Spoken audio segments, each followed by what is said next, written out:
Hurricanes and their push for a second Stanley Cup, or the first-year travails of Bryce Young and the Panthers? You get all of that and more in the Best of the Adam Gold Show, brought to you by Coach Pete at Capital Financial Advisory Group. Visit us at capitalfinancialusa.com. Mom, meet Sarah.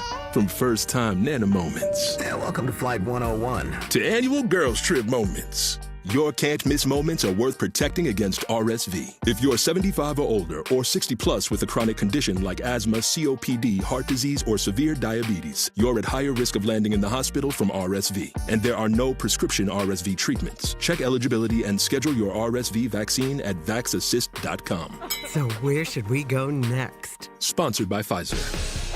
This hour of the Triangle Sports Leader is powered by Ritchie Law Firm, North Carolina's injury lawyers. Visit GotBryan.com. That's GotBryan.com.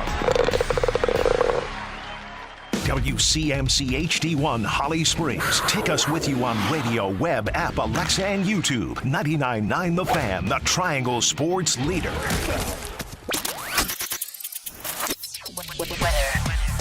I'm WRAL meteorologist Elizabeth Gardner. All the rain from yesterday and this morning continues to pull northward and on up into Virginia. We'll see a little bit of sunshine breaking out in spots as the afternoon wears on. 79 for the high temperature. It will stay muggy and a little breezy too. 68 overnight tonight, and then tomorrow's high 81 will be partly cloudy. We still have a small chance of a thunderstorm. Weather update brought to you by Newcomb and Company, where your comfort is their business. Visit newcombandcompany.com. 3 o'clock check of your money. Dow Jones is down 61 points to 41,560. Market update brought to you by Copa Airlines. Fly Copa Airlines from RDU to Latin America and get 2 vacations in one. Enjoy a stopover in Panama for up to 7 days with no extra airfare. Book your Panama stopover today at copa.com. That's COPA.com. This hour of the drive brought to you by Zero Res. Kick football season off with a deal this month from Zero Res. 3 rooms of carpets clean starting at $119 and 25% off your air duct cleaning. ZeroResRaleigh.com. Shotgun snap. Here comes the blitz. Young hit from behind. Ball hits the ground. It's covered up by Tampa Bay. You can't make this stuff up, folks. It's a fumble. It's Buccaneer football. You can't make it up. Steps up, throws on the run, deep downfield, intercepted. He wanted Thielen, he overshot him, and it's picked off by New Orleans. Play fake, Young fires over the middle, and that's intercepted. The Saints pick it off. Miscommunication. The Drive with Tim Donnelly on 99.9 The Fan. The Drive with Tim Donnelly, 99.9 The Fan. I'm Tim Donnelly, Dennis Cox producing the show. Bryce Young is still not the quarterback of the Carolina Panthers. That wasn't a dream yesterday. That wasn't some kind of nightmare. You actually heard it. He was actually benched. Today, it's about moving forward. Today, it's about figuring out what the heck the Panthers are going to do now. I use the analogy, not everyone uses the analogy of quarterbacks and teams, quarterbacks and coaches. It's like a marriage, right? When you're a rookie, when you're a top pick, it's probably more of like the engaged stage. You're not quite married yet, right? You've maybe moved in together. You've done that sort of thing, but, there's still some time to get out. Okay. You haven't quite signed the $250 million deal, which is the marriage, right? Oh. The Packers and Jordan Love, they're in it for the long haul. The Bengals and Burrow, they're in it for the long haul. The Panthers just broke up with their quarterback yesterday. And like any breakup, first 24 hours, it's emotion. Did I do the right thing? Oh my gosh, how big of a decision? Is it a weight off my chest? Oh no, how do they feel? What do our friends think? All this. Then there's going to be a time in the next, 2, 3, 4 days where suddenly a cold glass of water hits you. You try not to text them? Yeah, that also happens. And there'll be moments, I'm sure, where Andy Dalton throws a couple picks and it's like, wait a second, we could have the young guy who might turn into something. Hey, Bryce, you up? But there's also that moment where it's like, all right, what am I going to do? Where am I going to live? Who's going to get the dog? Like we've got some decisions to make here just to set up the basic structure of a life independent of the relationship that I was. If you don't have a quarterback, it doesn't matter what else you have on your roster. And the Panthers right now don't have their quarterback of the future. Using Andy Dalton, we talked about this yesterday. You can bring Andy Dalton in to figure out what the rest of the roster is. Right? Is your defense bad, or were they just being put in terrible situations by Bryce Young? Well, let's put in Andy Dalton. He'll protect the football, and you'll find out how good your defense is. Are your receivers not getting separation, or was Bryce Young not giving them a chance to make a play? Well, you'll put in Andy Dalton, and you'll find out how good your wide receivers are. But it doesn't matter if you learn, hey, this roster is better than we thought. It doesn't matter if the roster is better than you thought, if you don't have the quarterback position figured out. We've seen it time and time and time again at NFL at football across all levels. Good defenses wasted by not very great quarterback play. Good wide receivers wasted by not very good quarterback play. Anyone that's had Garrett Wilson in fantasy the last couple years knows what that's like. The Panthers today better start putting together a plan for the future of the quarterback position, and the plan can't be, well, it's just not Bryce. That's not a plan. That's the starting point. I'm breaking up with my girlfriend. The next day, it's where am I going to live? Oh, no, this is in her name, whatever. Steve Smith thinks Bryce Young might still be a part of the plan. He might not be completely out, and you can hear it straight from Steve Smith Sr. right now. I don't think Bryce Young is done in Carolina. I think this is the best thing for him because today's world, they talk about, well, if you sit him now, you can never bring him back. Sometimes you got to sit down. Sometimes you have to be not necessarily punished, but take a step back and really look at the greater good. I agree he needs to step back. I don't see him as a future for the Panthers now. I've been racking my brain. And if you've commented something on Twitter, there's a good chance I asked you to help me figure this out. I've been looking for a quarterback that was drafted highly, didn't play well, got benched to reset their confidence or to watch and learn, to reset, recalibrate, and then became a success story for the team that drafted him. We've seen it happen for other teams. Guy gets benched, changes scenery, goes somewhere else, figures it out.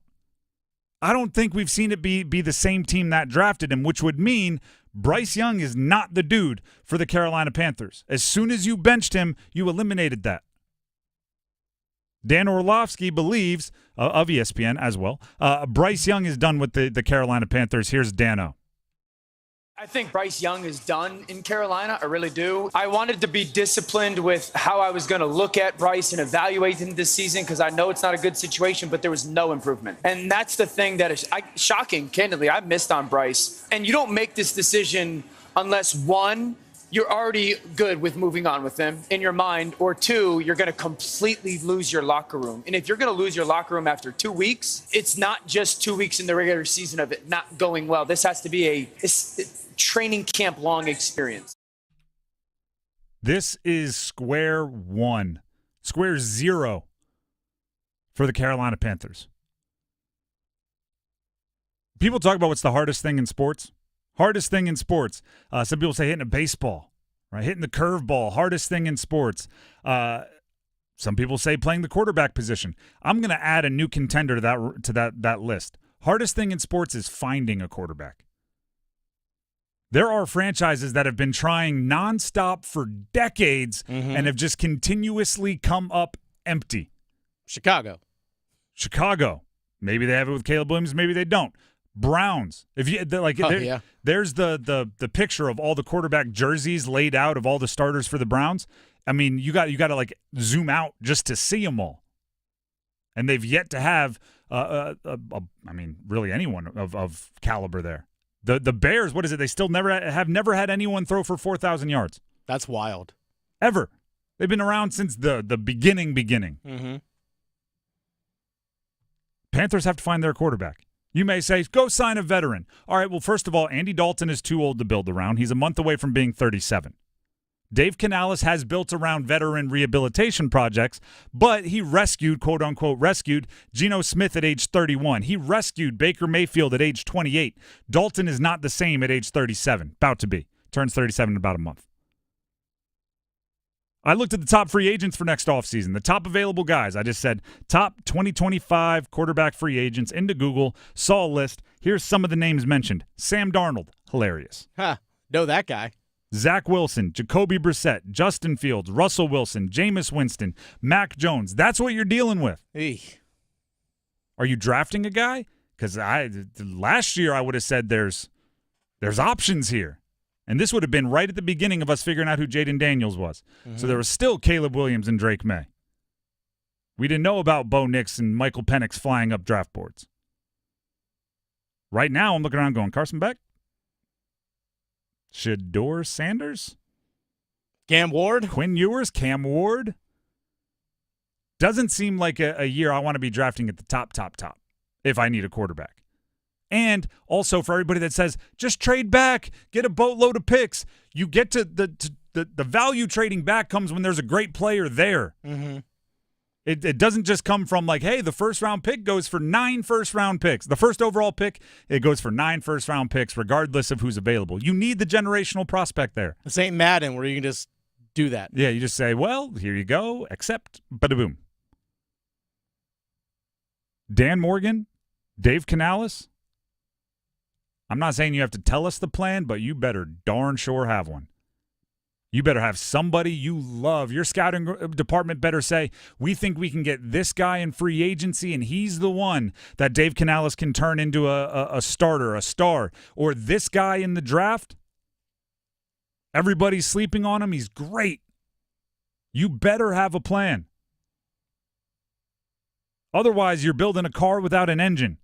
You have the best hubcaps. You have the most polished chrome, the nicest leather interior, every doodad and add-on, the screens, the touch screens, everything on the inside, but you're building a car without an engine.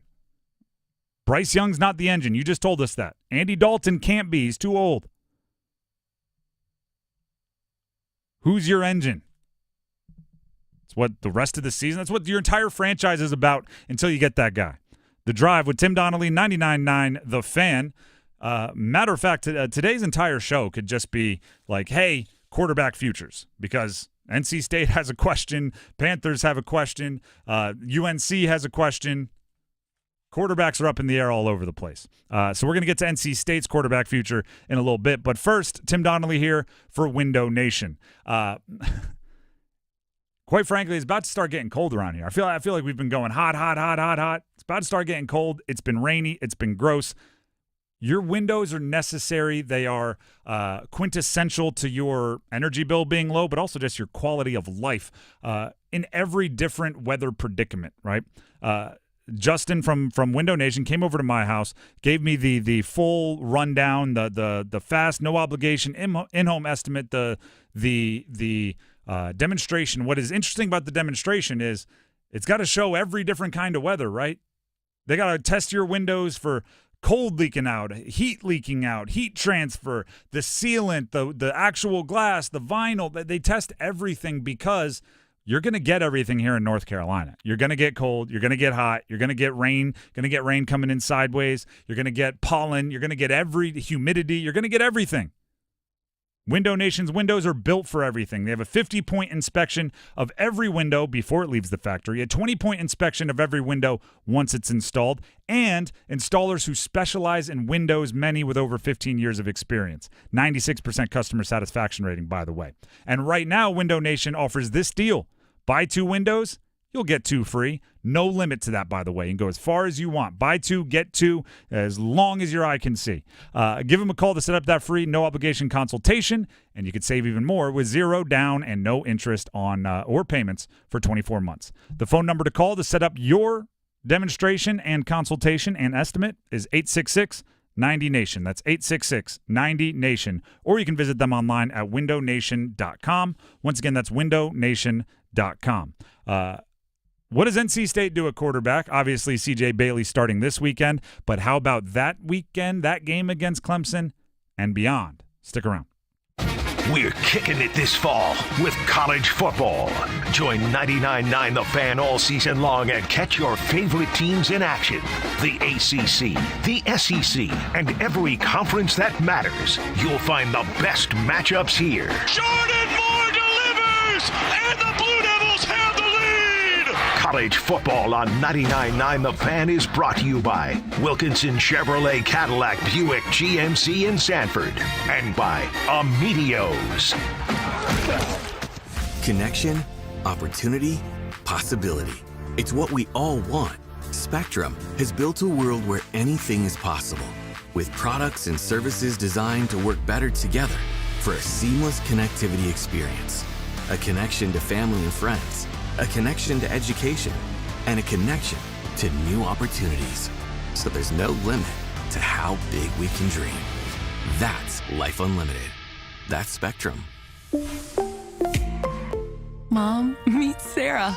From first-time Nana moments. Welcome to Flight 101. To annual girls trip moments. Your can't-miss moments are worth protecting against RSV. If you're 75 or older or 60 plus with a chronic condition like asthma, COPD, heart disease, or severe diabetes, you're at higher risk of landing in the hospital from RSV. And there are no prescription RSV treatments. Check eligibility and schedule your RSV vaccine at vaxassist.com. So where should we go next? Sponsored by Pfizer. I'm Kamala Harris. Here's a few things I believe.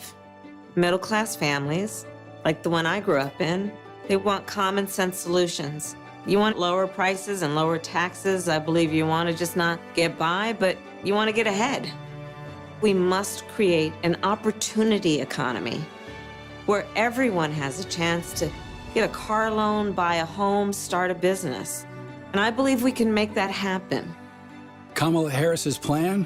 Bring down costs by cracking down on corporate price gougers. Make homeownership more affordable for families. A middle-class tax cut for 100 million Americans. And make sure billionaires and big corporations pay their fair share so you can keep more of the money you've earned. And instead of being focused on the politics of the past, we need to be thinking about the future and how we make it better for families like yours. I'm Kamala Harris, candidate for president, and I approve this message. Paid for by Harris for President. With NFL Sunday Ticket and YouTube TV, you can watch the most live NFL games all in one place. Which means you can watch the Rams, and the Colts, and the Vikings, and the Bengals, and the Buccaneers, and the Chargers. Or whoever you're rooting for, all in your living room. But not literally, of course. That would be dangerous. Watch every game every Sunday with NFL Sunday Ticket and YouTube TV. Sign up at youtube.com/NFLST. Local and national games on YouTube TV. NFL Sunday Ticket for out-of-market games excludes digital-only games. Hey, what do you say? John Forsland here from my friends at Buffalo Brothers. I live and work on both coasts, travel the country, and there's nothing better than Buffalo Brothers. The best wings on the planet and half-price appetizers Monday through Friday, 4:30 to 6. Visit all 5 Triangle locations and ask for their great daily beer specials. And how about this special? Every Sunday, they have $6 Bloody Marys and $6.50 Jamesons. Dine in, carry out. BuffBrothers.com. Aw, man, now I want wings. Shotgun set, second and goal from the 1. Snap Bailey, design QB run. He works off the right side of the line, leans in, touchdown, NC State. The Drive with Tim Donnelly, 99.9 The Fan.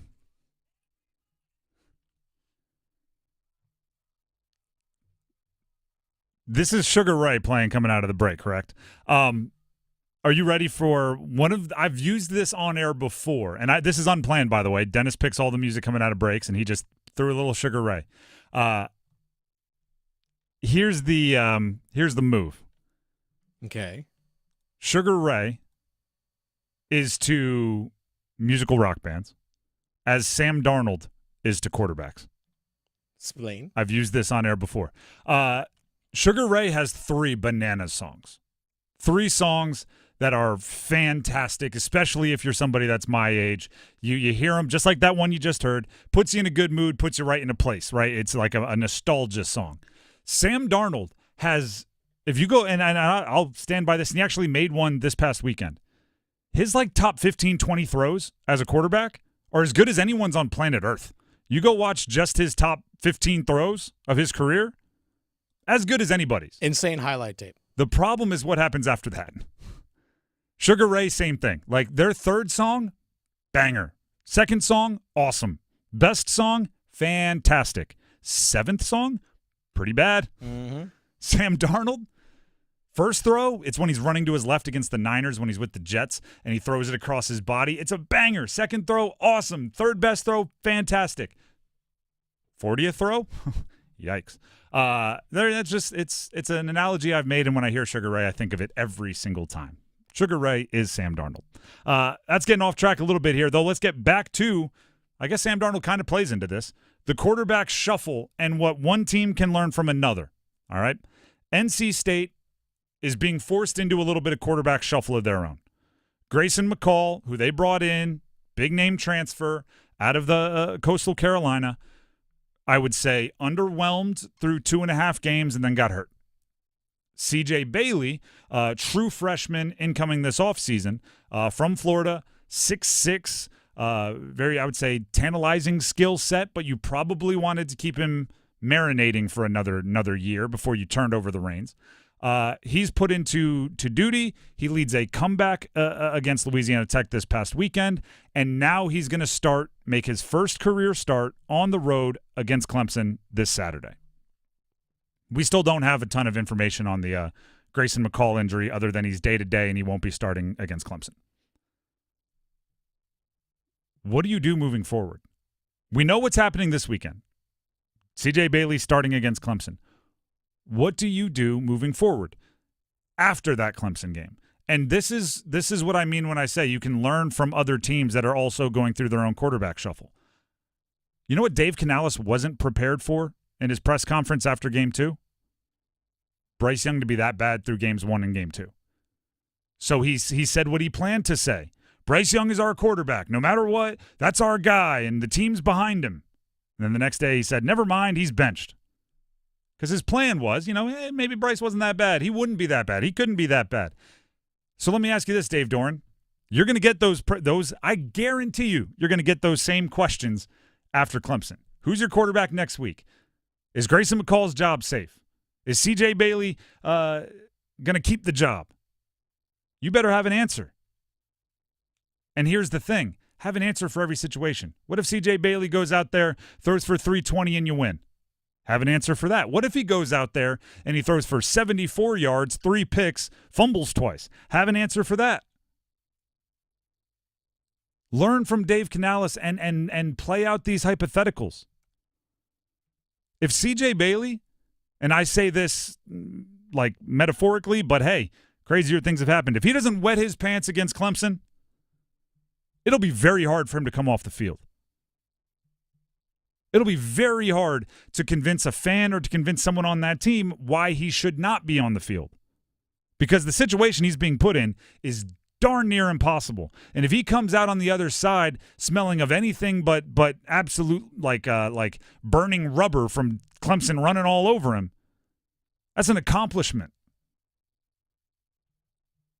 Comes down to 3 things for me. You know I'm a fan of lists. 1, part of it is keeping guys going into next year. I hate that that's the case, but part of it is it. It's reality. And if CJ Bailey goes out there and looks good, someone you can build around, he has eligibility. Grayson McCall does not. And when you're looking to keep Casey Concepcion, who can go play for whoever he wants in the portal, if he chooses that. When you want to keep Noah Rogers, who he's like 10 big throws away from being able to play anywhere he wants in the transfer portal. If you want to keep Justin Jolie, who I think can play anywhere from the portal if he wants, you better have somebody to build around. Part of it is this. CJ Bailey can provide some hope. I always say, like, it's the athlete's mind, the fan's mind. It's hard to predict, but what I do know is they like to latch on to things. Yeah, we didn't look great against Tennessee. Yeah, we didn't look great against Louisiana Tech, but that was before CJ Bailey took over. Even whether it's Grayson McCall's fault or not, that gives you something to tangibly grab onto. Last part of it is McCall is supposed to be the veteran with polish and high floor, right? He's supposed to be the one that's fully formed, ready-made, just add water, throw him in the microwave, complete meal. That's what Grayson McCall was supposed to be. If C.J. Bailey can protect the football in an extremely adverse situation, in an extremely difficult situation, why do you go with the old guy if the young guy can do it too? You don't want to ruin C.J. Bailey's confidence if he struggles too much. But I said this yesterday. He started his game against Louisiana Tech, which he knew he had to lead a comeback. He started that game 1 for 3 with a pick and then went 7 straight completions. So don't count him out immediately. I don't know if it's good news or bad news for NC State, but the way it's set up is you get a free, very difficult situation look at C.J. Bailey before you have to decide who your quarterback is. Right? If Grayson McCall is back the next week, that's when you have to make that decision. You don't have to make any decisions until Grayson McCall is back and healthy and cleared. Up until that point, it's made for you. Your hands are tied. Bailey's your quarterback. Maybe Lex Thomas if something else goes crazy, who's your third stringer. But be prepared. If you listen to this show, you know I'm big on saying what you want ahead of time. We did this with Bryce Young a lot. If you're going to be really mad about Bryce Young, well, give me the parameters, right? If you're somebody that's like, hey, as long as he completes 60% of his passes and doesn't turn the ball over, things are pretty good. Well, then if he completes 60% of his passes, doesn't turn the ball over, but you get beat by 30, I'm looking at you going, no, before the game you said as long as he did that, things would be good. What does C.J. Bailey have to do to keep the job? Say it now. In your brain, you don't say it publicly, but if you're the coaches, say it now, right? So you know. So it's a yes or no situation. Obviously, you can always go change with more information, but keep it in mind. Don't think you're going to fly by the seat of your pants. I think occasionally that's what new coaches do. Dave Doran, not a new coach. Dave Canales, definitely a new coach. The Drive with Tim Donnelly, 99.9 The Fan. Here's another situation you should not fly by the seat of your pants. Handling your mortgage. Tim Donnelly here for Miller Lending, and of course that includes Gordon Miller. And what I mean when I say don't go flying by the seat of your pants when it comes to getting your mortgage, plan for everything that could potentially happen, right? There's some expectations that rates that had gotten as high as 7.5% could be down to 6.5% by next week and then could slowly move by the end of the year down to 6%. Well, maybe if you were planning ahead and you were prepared for all situations, you'd be ready to pounce on dropping rates, on lowering rates, because you used a no closing cost loan from Gordon Miller and Miller Lending when you got your mortgage, and now you're going to do it again to get a lower monthly payment, which means each time you do not have to take all those closing costs and fees out of your pocket. You are simply lowering your monthly payment, and that's it. You're lowering your monthly payment. You don't have to pay a bunch to do it. You don't have to buy down a rate to do it. You just get the lower monthly payment, which is really what we're all trying to do. So go ahead, give Miller Lending a call. Let them show you what you should be prepared for and how you should be prepared to take advantage of something like a rate drop. And don't fly by the seat of your pants, right? Don't be out there just improvising. Go out there with a script so you know what to do. And when something happens, you just press the action button to make it go. The number to call is 919-447-3377. That's 919-447-3377. Or you can visit them online at millerlending.com. That is millerlending.com. Miller Lending is an equal housing lender, and MLS number 250-2146. We're going to take a break, but when we return, we are getting closer and closer to naming the greatest hurricane of all time. We're getting closer and closer to hurricane season and an avalanche, to speak with proper grammar, of reactions to Bryce Young being benched yesterday from all across sports media coming up. Pack Therapy is in session thanks to First Horizon Bank. It's Tim Donnelly from 99.9 The Fan alongside legendary Wolfpack play caller Mike Glennon. Every episode of Pack Therapy is your chance to get dialed in with inside information on your team. We'll set you up for every Wolfpack game all season long. And we'll break down every contest, what went right and what could have worked better. Plus, special guests to keep Wolfpack hope alive. Follow and subscribe to Pack Therapy wherever you discover your favorite podcasts or watch on YouTube.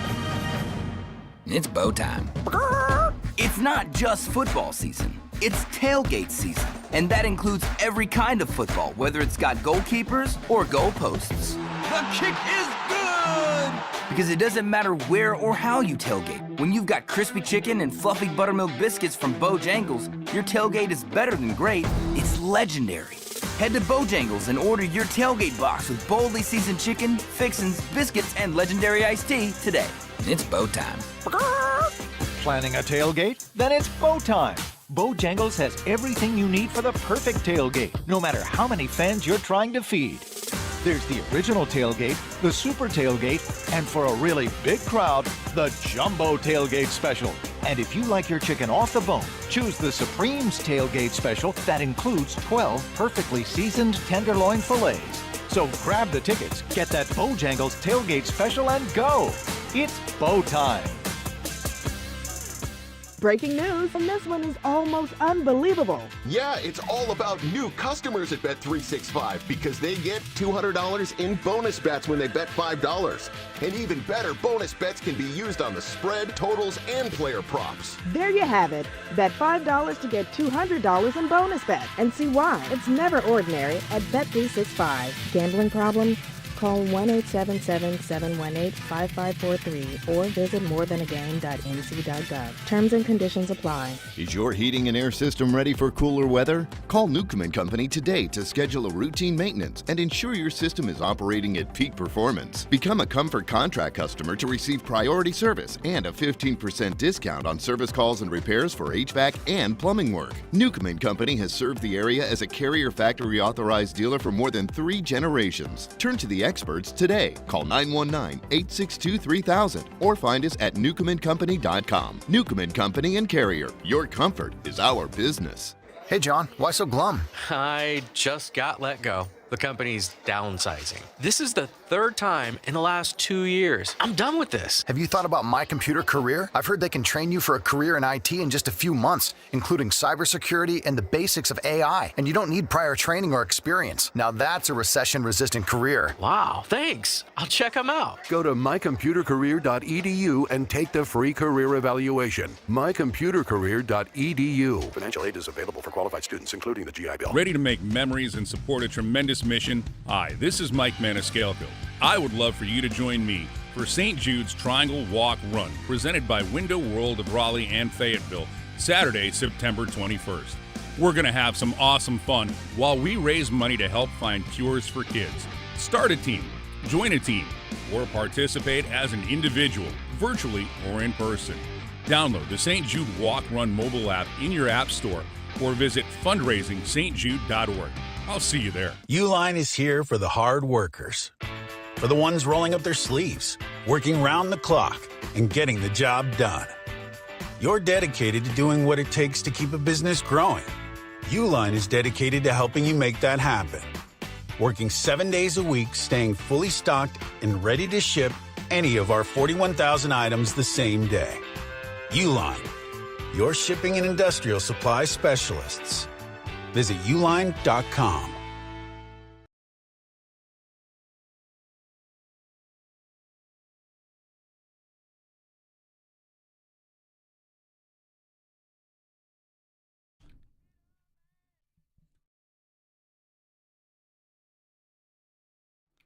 The Drive with Tim Donnelly, 99.9 The Fan. Have you voted yet? Everybody probably went to voting. We're going to talk. No, greatest hurricane of all time voting. The GOAT, GHOAT, the greatest hurricane of all time. The field of 16 for what we're calling the GOAT bracket, GHOAT, is going on as we speak. We've put together 16 names that are in the running, seeded them 1 to 16 to be the greatest hurricane of all time, and we are conducting a vote. Right, we put together the bracket. Now you, the fans, the listeners, get to actually decide who the greatest hurricane of all time is. The way you vote is you subscribe to our newsletter. There are links that have been shared by our social media. So you can go find 99.9 The Fan on various social medias. Click the link. You'll get subscribed. And then once you're there, you'll have your opportunity to vote on things like who's the better hurricane of all time, Cam Ward or Jordan Stahl. That is a 6 seed versus 11 seed matchup in the first round. I think the 8-9 is Jeff O'Neal and Eric Cole, I believe. That is the 8-9 matchup. That's a tough one. That's a real tough Slavin Wesley is the 7-10 matchup. Okay. What other good ones are there? I mean, there's a few that, you'd like to think that you know how they're going to go, but hey, upsets happen. Something like, Brindamore, Skinner. You like to think you know how that's going to go, but you got to vote. Every vote counts. You got to vote. So again, round 1, it's going on now. At the end of this week, we will announce the winners of the field of 16. So we'll get you down to 8 finalists, and then next week we'll begin the round of 8 voting, and until eventually we're down to just one. The greatest hurricane of all time. We'll announce it on the day of the opener, on the day of the first game of the season for the Carolina Hurricanes, which is not that far into the future. By the way, 1 week from today is their first preseason game. Training camp starts in 2 days. I told you it's not that far in the future. Just saying. Preseason is one of those things that I don't know how much we'll learn, but I am fascinated. And we're going to have to get into this during the preseason as the regular season creeps up. Who's skating with who? There's been a lot of shakeups in the personnel on the roster. Who's skating with who? Who looks good? Who has good chemistry? Which rookies are getting legit opportunities to run with some of the older guys and see where they fit in? There's a lot to learn in the next couple of weeks before that puck drop on the opener. But also, we need you to vote for the greatest hurricane of all time. So go ahead and subscribe to our 99.9 The Fan newsletter. Again, there are links out there on our social medias, 99.9 The Fan. And once you subscribe, get to voting for the greatest hurricane of all time. If you want your guy to win, and we all have a guy, right, the one that matters more to you, if you want them to win, you got to vote. The Drive with Tim Donnelly, 99.9 The Fan. Bryce Young was benched yesterday. We know that. That's the facts. Since then, there's been an almost 24-hour nonstop, well, probably 25-hour now, 25-hour nonstop debate between us, between fans, the national media, on who's to blame. Who's to blame? Did the Panthers fail Bryce Young? Was Bryce Young never going to be good enough? If you put another quarterback in the same situation, could they have survived or thrived? How much is Tepper to blame? How much is Canales to blame? How much is Frank Reich to blame? How much is the offensive line to blame? It's been 25 hours of that. If you listen to Harry Douglas of ESPN, he thinks the Panthers failed Bryce Young. I do believe this organization has failed Bryce Young. I do believe he has great football in him at some point. Like, where you go is everything. And if you're Bryce Young and you see everything that has transpired over the last year and also these first few games of the season, you're saying, okay, how can I get on the track where I need to be to function as a quarterback in the NFL and also prolong my career? Stephen A. Smith, if you talk to him, again of ESPN, he thinks Bryce has been worse than Jamarcus Russell. We're looking at Bryce Young right now. You're talking about among 32 quarterbacks with at least 250 attempts. His record is 2-16, worse than the NFL. 59.3% completion percentage, dead last. 173.4 passing yards per game. 31 of 32 quarterbacks. That's where he ranks. The only person that was worse dating back to last season is Kenny Pickett.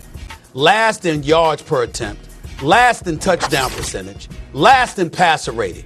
This is what we're talking about. And he's completed just 38% of his passes in his career with 1 touchdown and 5 interceptions when under pressure. Ladies and gentlemen, Jamarcus Russell wasn't even that bad. And you know how I felt about Jamarcus Russell. I mean, this is maybe the biggest bust in NFL history. Jamarcus Russell. It's not who you want to be compared to. Bruh. But the one that fascinated me the most, the maybe the best argument for Bryce Young not being to blame for the production of Bryce Young came from somebody that is also defending their own honor a little bit here. ESPN NFL draft guru, I think is what they call him, Mel Kiper, believes the organization failed Bryce. You go into this year, you change everything because C.J. Stroud's doing so well in Houston. We got to destroy this thing. We got to blow it up and start over because C.J. Stroud's doing so great in Houston. These coaches aren't getting it done. So we bring in an offensive coach who was with Baker and others, right? Bring in a new pass game coordinator, new quarterback coach for Bryce Young. Then we don't play him in the preseason. We play him one series in the final preseason game against the AOGs. None of those guys are playing for Buffalo, by the way. They went one series down the field and they're rah-rah. Great, we got it. We accomplished everything we wanted to. I'll give you a little note. C.J. Stroud played in 2 preseason games this year. Okay, he played 4. Derek Carr played in 2 preseason games. Why? Because Clint Kubiak was coming in with a new offense, and Derek Carr is a veteran, played in 2 preseason games. Bryce Young played one series of a final preseason game against the nobodies on defense for the Buffalo Bills. Does that make sense to you? When in 2 games in, we're saying he can't play? Yes, his confidence was shattered, right? Yes, he does need to sit behind Andy Dalton for a little bit. But to blame this on Bryce Young is ridiculous. This is the blame here goes to the organization, the owner, for mishandling. To blame this on Bryce Young is ridiculous. I think some of the blame has to go on the guy who's actually doing the throwing out there on the field, right? Or not doing the throwing out there on the field. I said throwing. I didn't say accurately throwing. That too. Listen, Mel Kiper is defending his draft grades a little bit, right? And, sure. And he should. If you're convicted on someone coming out of the draft, they don't pan out. I'm sure you do believe if they would have gone somewhere else, they would have been successful, because I believe that coming out of the draft. By the way, he wasn't the only person that felt that way. No. A lot of people felt that way. And he's doing what he should be doing. I'm not knocking him for it. But here's my advice to future picks. Let me clarify. Highly drafted quarterbacks. If it goes bad, you're going to be blamed. And make your decisions, make your actions, choose how you move, choose how you participate with that knowledge. You're going to be blamed. You know, the irony, right? We're running the GOAT competition, the GOAT bracket, GHOAT, the greatest hurricane of all time. I've, for a long time, used GOAT, GOAT, as defining the quarterback's role on a football team. GOAT, GOAT. You are either the greatest of all time or you're the scapegoat. And there's really nowhere in between. So if things go poorly, you're the scapegoat. You are the scapegoat. My advice is take ownership of your career. Don't be 100% Play-Doh for the coaches to turn into whatever they want. You're going to take the brunt of the blame if you bust. So I don't want to say be selfish, but be a little selfish. Own your career. Right? What did you hear Mel Kiper just rant and rave about? He said that he didn't play in the preseason. He said Derek Carr had a new offensive coordinator, played in the preseason for 2 games. Bryce Young got 1 drive. Listen, if you're Bryce Young, maybe that was Dave Canales' bad decision. But you're the one that's going to be blamed for it. You not being ready week 1, you're the one that got benched. Mm-hmm. If you think you're not ready for week 1, if you believe you need reps to be ready for week 1, demand you play in the preseason. And if they don't listen to you behind closed doors, say it publicly. Now, is it that easy to do? No, but I think it's empowering if you know, hey, whether I'm ready or not week 1, if we lose by a bunch, people are coming at my neck. So I want to make the decisions to make sure we're ready. If you're going to go down with your own decision-making. It's no different than when a head coach starts to hear the seat get a little hot, starts to feel their job come into scrutiny. Suddenly, they choose to be the offensive play caller. Because they're like, listen, if I'm going to be blamed for this show, I'm going to want to be the one that's making most of the decisions. I'll even make it more personal. It's one of the regrets I have from my college football career. I never got to the point where I was willing to butt heads with the coach. I was always out there. Actually, my senior year, maybe a little bit. But during the build-up, I was always, what do you want, coach? Yes, sir, coach. What do you want, coach? This is what the read tells me to do. This is what the play tells me to do. You call the run play on 3rd and 4, coach, great call. Let's go ahead and run a run play on 3rd and 4. When I was sitting there looking at the defense going, we've got a slant wide open and we could score on this play, but that's not the play coach called. I wish I took more chances and trusted my instincts rather than just doing what the coaches told me every single time. Because guess what? I mean, looking back on it now, I'd rather have lived and died on mine. And oh, by the way, if it works, coach will fake yell, and then they'll be in the other room going, well, it was a touchdown pass. With the blame bit, right, this game we're playing, and we're going to continue playing it, but this game we're playing over the last 25 hours, who's to blame for Bryce Young not working out in Carolina? Is it David Tepper? Which, by the way, Chris Canty of ESPN said David Tepper, the owner, is the problem. Here's that clip. When you just start to look at the impetuous decisions that owner David Tepper has made, you got to call him the genesis of the problem. He's the issue with the Carolina Panthers. They are the worst run franchise in all of pro sports. It can't be all on the head coaches, and it can't be all on the quarterbacks. Hell, we got proof of concept that some of these guys can actually play. How does Baker Mayfield look with the Tampa Bay Bucks? Pretty good. Sam Darnold look pretty damn good. At some point, you have to address the source of the dysfunction that's not allowing you to get the best out of your people in the franchise, and that is the owner. I think we all agree David Tepper has his fingerprints all over this situation. I think we all agree David Tepper has had his fingerprints all over every negative Panthers situation of the last 6 years. But guess what? Tomorrow, David Tepper is going to wake up, and he's going to be the owner of the Carolina Panthers. Tomorrow, Bryce Young is going to wake up, and he's going to be the backup quarterback of the Carolina Panthers. When you are the one with the stakes, with the things on the line, you should want to be the one that is deciding the outcome. Bryce Young didn't play great. I don't. Should I go in further? Bryce Young on 3rd downs wasn't great. Bryce Young's pocket movement wasn't great. Mm-hmm. Bryce Young did not play great. I think Bryce Young would have a better sense or a better outlook on his career if occasionally he took a little bit more control of what he was going to be judged on.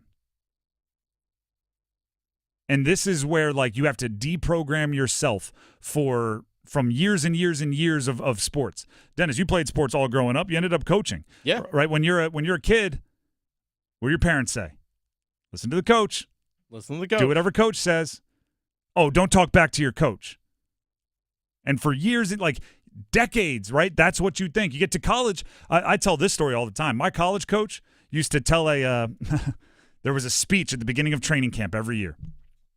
And basically it was, hey, I'm the be-all, end-all. This is the head coach talking to us. And it always ended the exact same.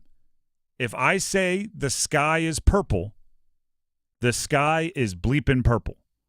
That's how he ended it, right? Saying, like, I don't care if you're right or wrong. If I say you have a 5:30 a.m. punishment run, you have a 5:30 a.m. punishment run. I don't care if you were the one that was doing it or not. Like, what if I say the sky is purple, the sky is purple.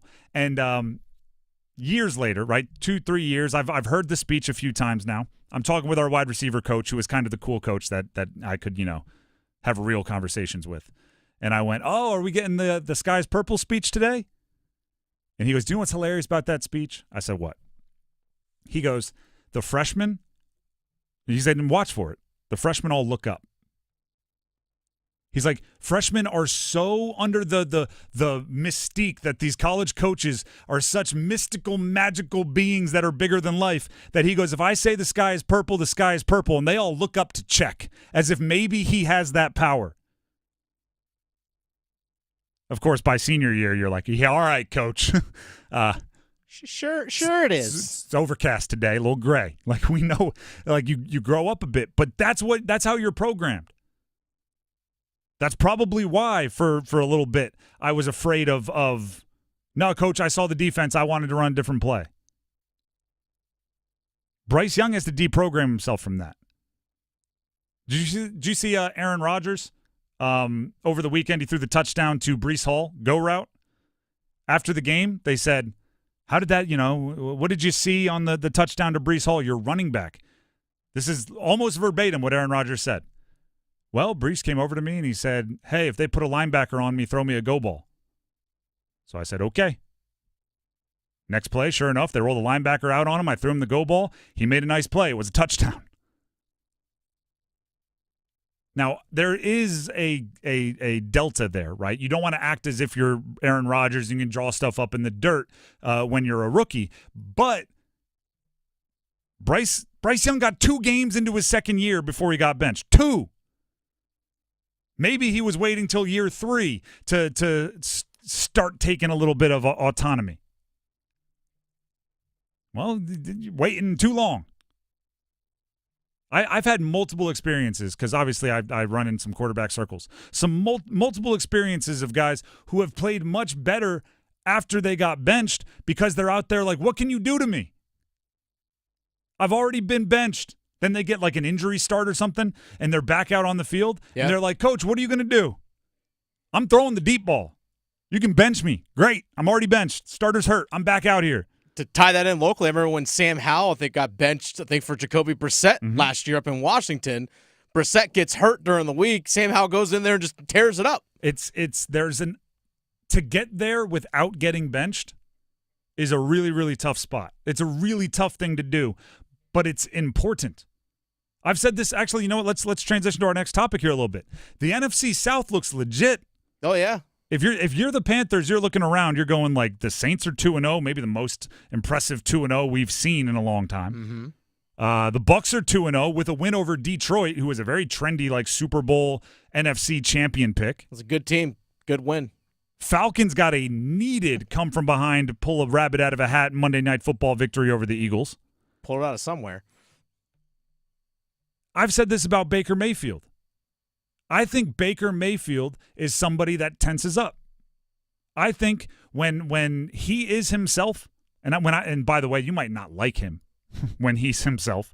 When he's the guy that's grabbing his nether regions against Kansas when he was at Oklahoma.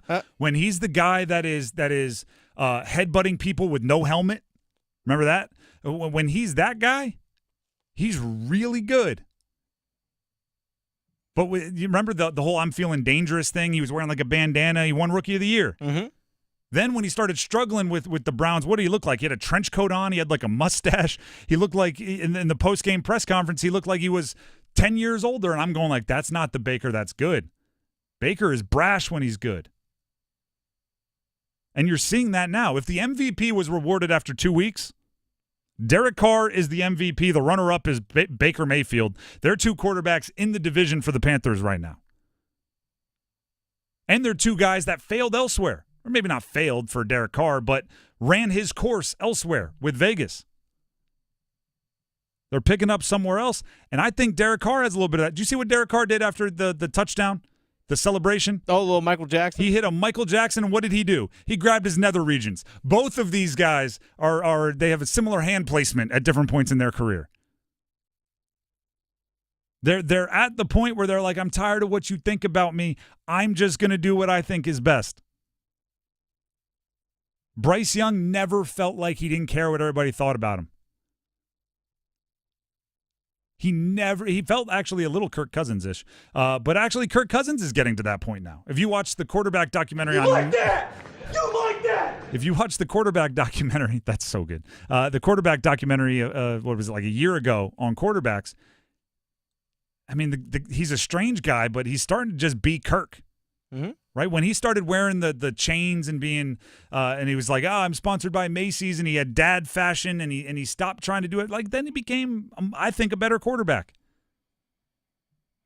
Bryce Young, you have to be willing to live and die. I'm talking about your career based on what you think is best.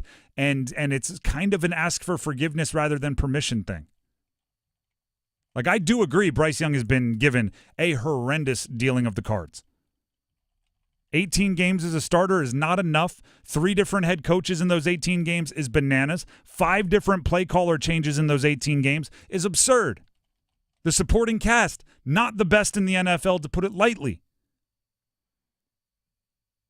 But if you keep getting new coaches, eventually I'm going to say, I don't care who's talking in my headset. I'm going to do me. At least I wish that's what I would have done. It's much easier. This is a retrospective. It's much easier to say 10 years into the future than it is to do in those moments. I'll give one last example here. Jaden Daniels. Jaden Daniels' first career pass of a preseason game. Now, preseason takes off some of the pressure, right? Because it feels like practice. But the first completion he had was a deep ball down the right sideline that he checked to. It was not the play call. This guy's out there making a first impression, and he looked at coaches and said, yeah, your play call is nice, but watch this. Now, I'm not saying that means Jaden Daniels is going to be a superstar or not, but what I am saying is I believe whatever happens to Jaden Daniels, I think he'll be able to accept it a little bit better. He won't have maybe the regrets, which, there's something to be said for a career with no regrets is probably a pretty good career, regardless of the outcome. The Drive with Tim Donnelly, 99.9 The Fan. Before we move on, Tim Donnelly here for DraftKings Sportsbook. Whether you call it a TD, a tutty, a tug, taking it to the house, pay dirt, dance reason, I don't know, whatever you call it, a touchdown matters more at DraftKings Sportsbook, an official sports betting partner of the NFL. Here's the deal. If you're ready to place your first bet, try betting on something simple, like a player to score a touchdown. If you're looking at the game coming up on Thursday, you have Jets against New England. Guess what? I'm back on. I don't even know if I should say this. I'll let you make the decisions because Garrett Wilson, I've been wrong the last 2 weeks on scoring a touchdown. But if you wanted to jump on that train, you could at plus 140. I guess the good news is the more weeks he goes without scoring touchdowns, his odds payout gets a little bit higher. So there's maybe a silver lining. Garrett Wilson, plus 140 for that Thursday game. Ramondre Stevenson, plus 135. Braylon Allen, the youngest player to score a touchdown in the NFL in like 90 years, plus 310. These are just some of the options that you can go on to DraftKings Sportsbook, peruse a little bit, and make a choice if you see fit. And then get ready to do a touchdown dance of your own when your guy scores, right? Be ready. Be prepared. Score big with DraftKings Sportsbook, the #1 place to bet touchdowns. Download the DraftKings Sportsbook app and use code TIMD. That's code TIMD with no spaces at sign up for new customers. And if you do that, you'll get $200 in bonus bets when you bet just $5 and get 1 month of NFL Plus Premium only on DraftKings. The crown is yours. Gambling problem? Call 877-185-543 or visit morethanagame.nc.gov. 21 plus, North Carolina only. Eligibility restrictions apply. Bonus bets expire 168 hours after issuance. For additional terms and responsible gaming resources, see dkng.co/ftball. NFL Plus Premium offer available only to new and former NFL Plus subscribers. Additional NFL Plus Premium terms at nfl.com/terms. We're going to take a break. When we come back, football at 4. I ask you this question. Is Dave Canales, 2 games into his career as head coach of the Panthers, already coaching for his job? Stick around. Move your sports day forward. Full apologies, everybody, because the things that I talked about on Friday that these teams needed to do to win completely backfired. And the reality did not meet the expectations of these teams, Graham. Hello, darkness, my old friend. I've come to talk with you again. Ow. Get set up. Join Next Up with Paul Ihander. Mornings at 9 on 99.9 The Fan, the Triangle Sports Leader. Hey Raleigh homeowners, this is Keith Gregory, Vice President with Baker Home Exteriors, but more importantly, a homeowner like you. I invite you to join the thousands who have trusted us to service and upgrade their homes. We treat every home as the sanctuary it is, transforming and preserving homes with roofing, siding, doors, decks, and window services for over a century. Trust our expert team for professional installation. Visit bakerroofing.com and schedule a time with our team. Have you heard of plantar fasciitis? Hi, it's Jonathan Cotton with the Good Feet Store. Imagine jumping off the back of a pickup truck onto some rocks. That's what it felt like when I was suffering from plantar fasciitis. After searching and trying so many other products, I finally found relief with Good Feet arch supports, and they still keep me running today. Now I get to help others who are struggling with plantar fasciitis to live their life pain-free. Here's another customer sharing their Good Feet story. Plantar fasciitis feels like pointed, sharp pain. It just hurts all the time. It feels like your foot is squeezing on itself. When I drove past the Good Feet store, I thought, I'm just gonna stop in. They wanted to make sure that they gave me the right arch support that were personally fitted just for me. Then it was like, okay, this is something special. These make a difference. The Good Feet store is in Raleigh, Chapel Hill, Fayetteville, and other locations across North Carolina. Visit goodfeet.com to book your appointment today or just stop by the store nearest you. It's Jeep Adventure Days at John Heister Chrysler Dodge Jeep Ram in Lillington, and you are not going to believe what this can mean to you. How about $20,000 off all new 2024 Jeep Wrangler Rubicon 4XEs? Yes, that means you can get into a brand new 2024 Jeep Wrangler Rubicon 4XE right now at John Heister for over $20,000 off.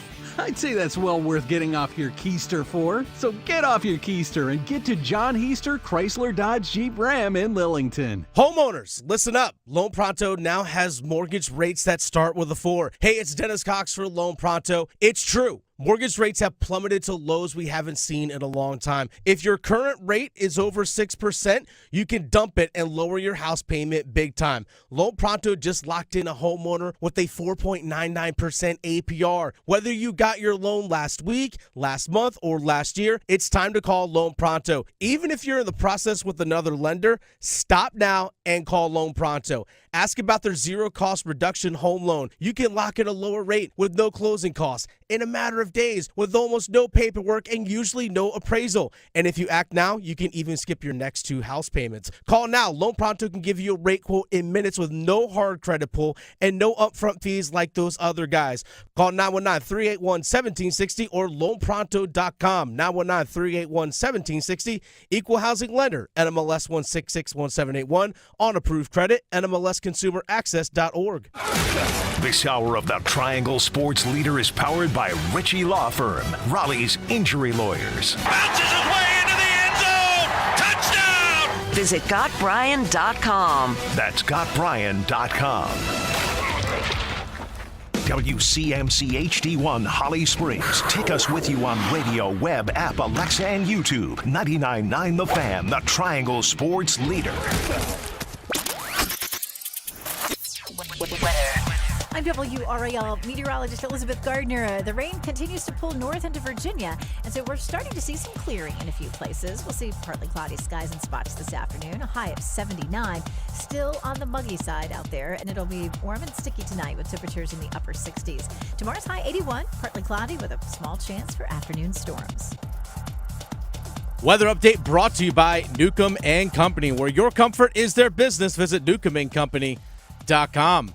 4 o'clock check of your money. Dow Jones is down 16 points to 41,606. Market update brought to you by Copa Airlines. Fly Copa Airlines from RDU to Latin America and get 2 vacations in one. Enjoy a stopover in Panama for up to 7 days with no extra airfare.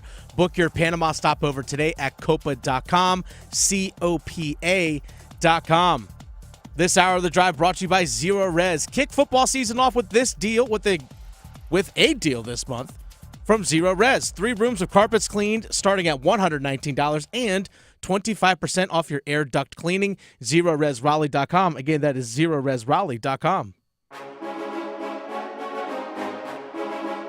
Let's move the chains. Time for football at 4.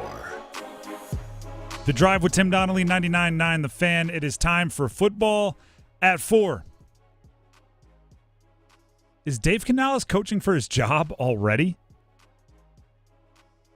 Dave Canales of the Carolina Panthers, head coach. He has coached 2 games. 2.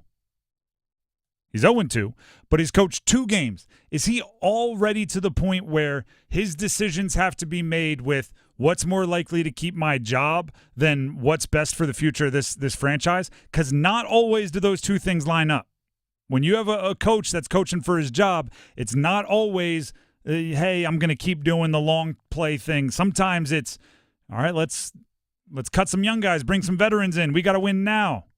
We got to cut or bench the 23-year-old project and put in a 36-year-old proven guy who's more likely to make the next 3 games more palatable to appease my boss. It's just a hypothetical, though. On its face, I think asking this question is dumb. Right? Just on the surface, right out there in the open, is a guy that's only coached 2 games already coaching for his job? On its face, that's stupid. But is it? When you're dealing with David Tepper, none of it's stupid. The Bryce Young move seems like a save my job move. It's rash. It's a very, very obvious departure from everything that we've been told. It's a complete 180. It seems like a save my job move. And my original thought was it has to be way too early for that. It has to be way too early for that. But then you start, thinking and you go, well, Frank Reich only got 11 games. Canales has already coached 2. Let's not do on-air math, but let's go ahead and use our computer here. That is 18, roughly 0.2%. So Canales has already coached 18.2% of the games that Frank Reich coached in his entire run as the head coach of the Carolina Panthers.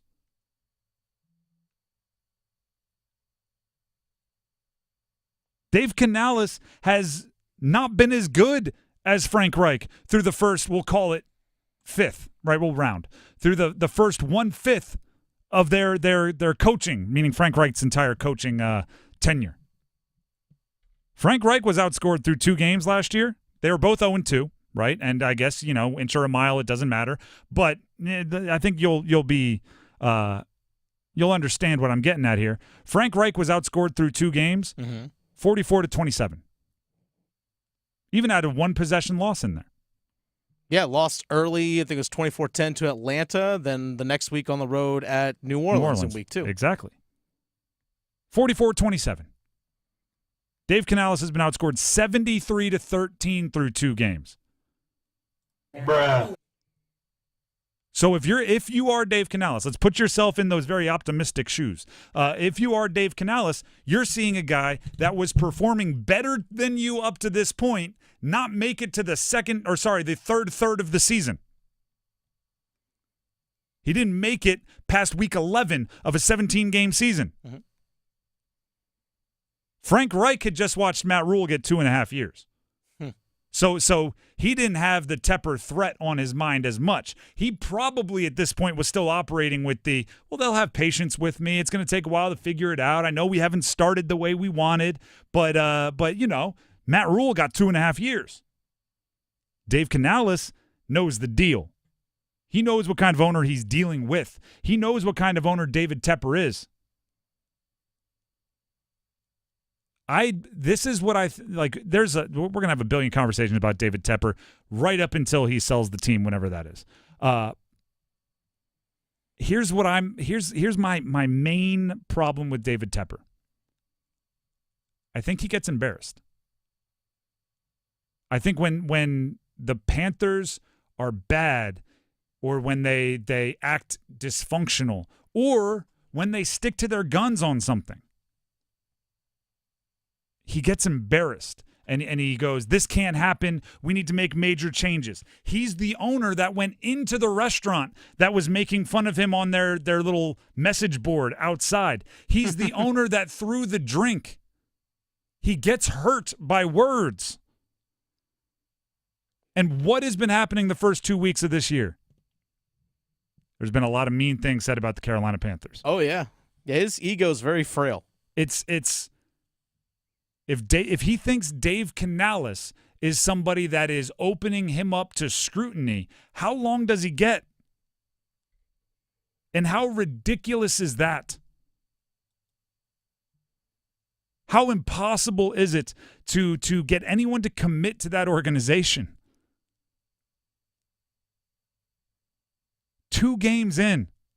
2. He's already making moves. We don't know why he made them, but he's already making moves that look like I need to save my job moves. Because if you think you have 2 years, right? If you think you have 2.5 years, if you think you have the commitment from ownership to have a little job security, why not make the move to Andy Dalton 4 weeks in, 6 weeks in? Why do it now? You gave him all the preseason reps. Practice reps, not game reps. You gave him all of the opportunities, meaning Bryce Young. Why not see it through for the first month? If not for time is of the essence. If not for, well, if I wait a month, I'm up to darn near 40% of the games Frank Reich got. And then we're sneaking up on 50. Chris Canty, ESPN, we played this earlier. We'll play it for you again. He thinks David Tepper is the problem with everything going on in Carolina. When you just start to look at the impetuous decisions that owner David Tepper has made, you got to call him the genesis of the problem.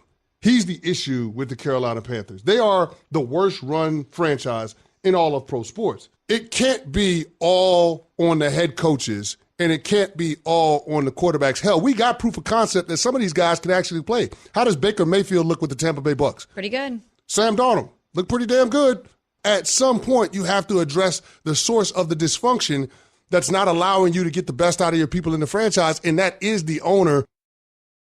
Except you're not. Chris Canty, at some point you have to address the root of the problem, which is the owner, except there's one thing that won't be addressed. The owner. The owner doesn't have a boss. The owner answers to no one. You just have to live in their world if you work for them. Dave Canales works for David Tepper. I'm of the belief, 2 games in, that's already affecting his decision-making process. He's already operating differently because David Tepper is his owner than he would if just about anyone else was his owner. I saw somebody that said, like this was on Twitter, and I forget who it was. I apologize for not crediting you. It said, the only thing I hope for Dave Canales as a professional is that during the interview process, he got a guarantee from David Tepper to get a chance to do it with his handpicked quarterback, right?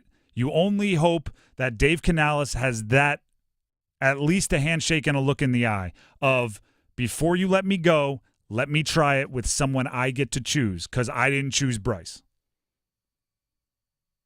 If he had that commitment, which, by the way, I think that's a fair thing to ask for in your interview process. Sure. But also, if I were David Tepper, I probably wouldn't hire the guy that asked for that because I'm going, no. I'm looking for somebody that can save Bryce.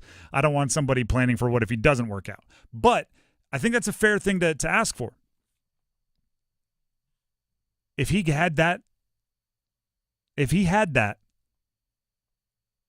think he'd see it through with Bryce a little bit more because he'd know I'm going to see this offseason anyway. Because he'd know I'm going to go choose my guy anyway. So let's see who the lottery ticket might be. It's all inferring. We're reading tea leaves here. We're not inside that building. We don't know what happens in the Dave and Dave meets when Canales and Tepper get together. But I think Dave Canales is trying to, manage. What's the line from Moneyball from the late, great Philip Seymour Hoffman? I'm trying to manage this club in a way I can explain in job interviews next winter. Mm-hmm. I think Dave Canales might be managing this club in a way that could potentially keep his job this upcoming offseason. The Drive with Tim Donnelly, 99.9 The Fan. Tim Donnelly here for Bailey's Fine Jewelry, specifically the Fox and Bailey Watch Shop. I am a big Omega fan. All right. So when you walk into Bailey's Fine Jewelry in their Village District location, what I'm going to suggest you do is you walk in and turn left, and there will be a very clean, very, very, it's like a minimalist, white lights. It's you can't miss it. It's the Omega Boutique. It is the second largest Omega Boutique of its kind in the entire country, and it features some of the coolest, most iconic watches in timepiece manufacturing today. We're talking the Speedmaster. It was worn on the moon. It's been certified by NASA a bunch of times. It literally is depended upon to save people's lives. We're talking about the Seamaster, which you've seen in recent, very, very, very popular spy movies. Yes, that spy that you're thinking of, that's the one that he wears. You're talking about the Constellation. You're talking about the DeVille, some dress watches. Omega watches are unique. They're well made. They are some of the most popular in the industry. And there's an Omega boutique right here in our backyard, Raleigh's Village District location of Bailey's Fine Jewelry. When you're there, take it in, try them on, see how they feel on your wrist, and let them know, everybody there at Bailey's Fine Jewelry, that you heard about it right here on 99.9 The Fan from Tim. I'd greatly appreciate it if you did so. The Drive with Tim Donnelly, 99.9 The Fan. We'll be back with Cop or Drop coming up next, one of our favorite games. Stick around. We're kicking it this fall with college football. Join 99.9 The Fan all season long and catch your favorite teams in action. The ACC, the SEC, and every conference that matters. You'll find the best matchups here. Carolina wins it 47-45 in double overtime. College football on 99.9 The Fan is brought to you by Wake Med, Sammy's Tap and Grill, and Roofworks. It's bow time. It's not just football season. It's tailgate season. And that includes every kind of football, whether it's got goalkeepers or goalposts. The kick is good!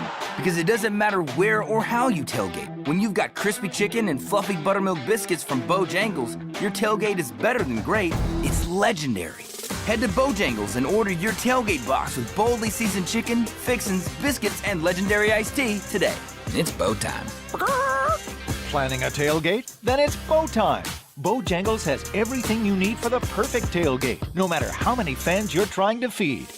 There's the original tailgate, the super tailgate, and for a really big crowd, the jumbo tailgate special. And if you like your chicken off the bone, choose the Supreme's tailgate special that includes 12 perfectly seasoned tenderloin fillets. So grab the tickets, get that Bojangles tailgate special, and go. It's bow time. Jason Isbell and the 400 Unit. Friday and Saturday, September 20th and 21st, DPAC. Performing songs from their new album, Weather Vanes. Special guest, Alejandro Escovedo. Jason Isbell and the 400 Unit. On sale now at dpacnc.com. Produced by Outback Presents.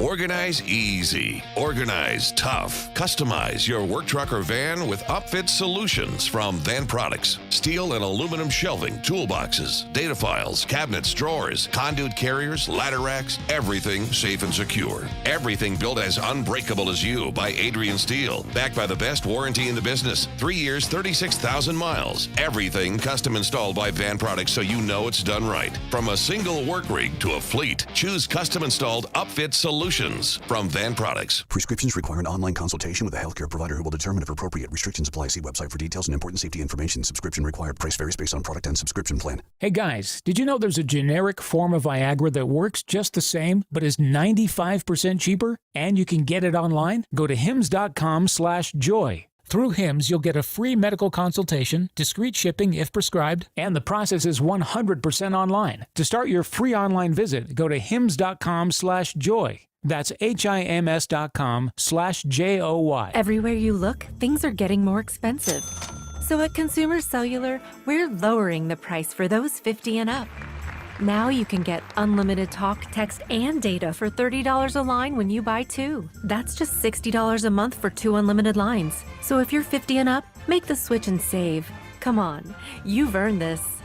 Call 1-888-FREEDOM or visit consumercellular.com today. Requires 2 lines of service, age validation, and credit approval, subject to system and area limits, taxes, and other fees apply.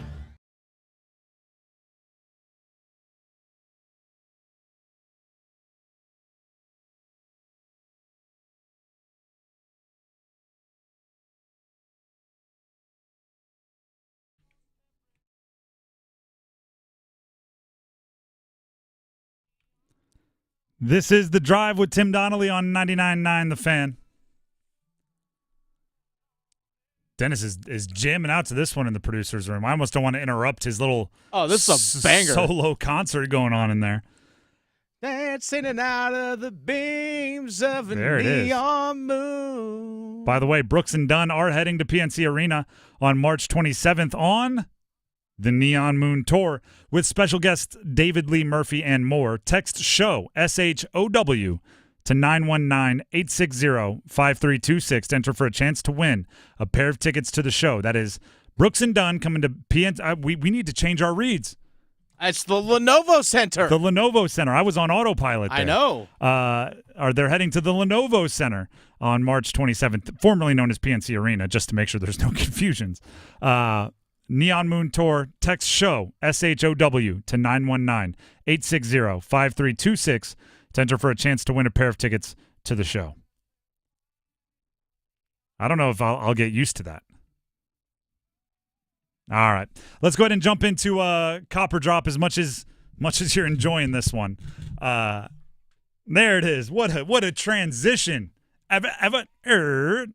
Copper Drop here on the drive. Dennis makes all the predictions, makes all the guesses, the statements, and I say whether I am copping or dropping, and I do my best to explain why. Dennis, go ahead. All right. Bryce Young will start another game this season for the Carolina Panthers, not because of injury. So by choice, they're going to put? Yes. I'm dropping. Now I can see, like, if Andy Dalton gets hurt. If Andy Dalton gets hurt, he's definitely playing. Yes. Unless you decide to go Jack Plummer, which in that case you're really done. Yeah, I was going to say. But like I said, not because of injury. I don't think he can. I don't think he can.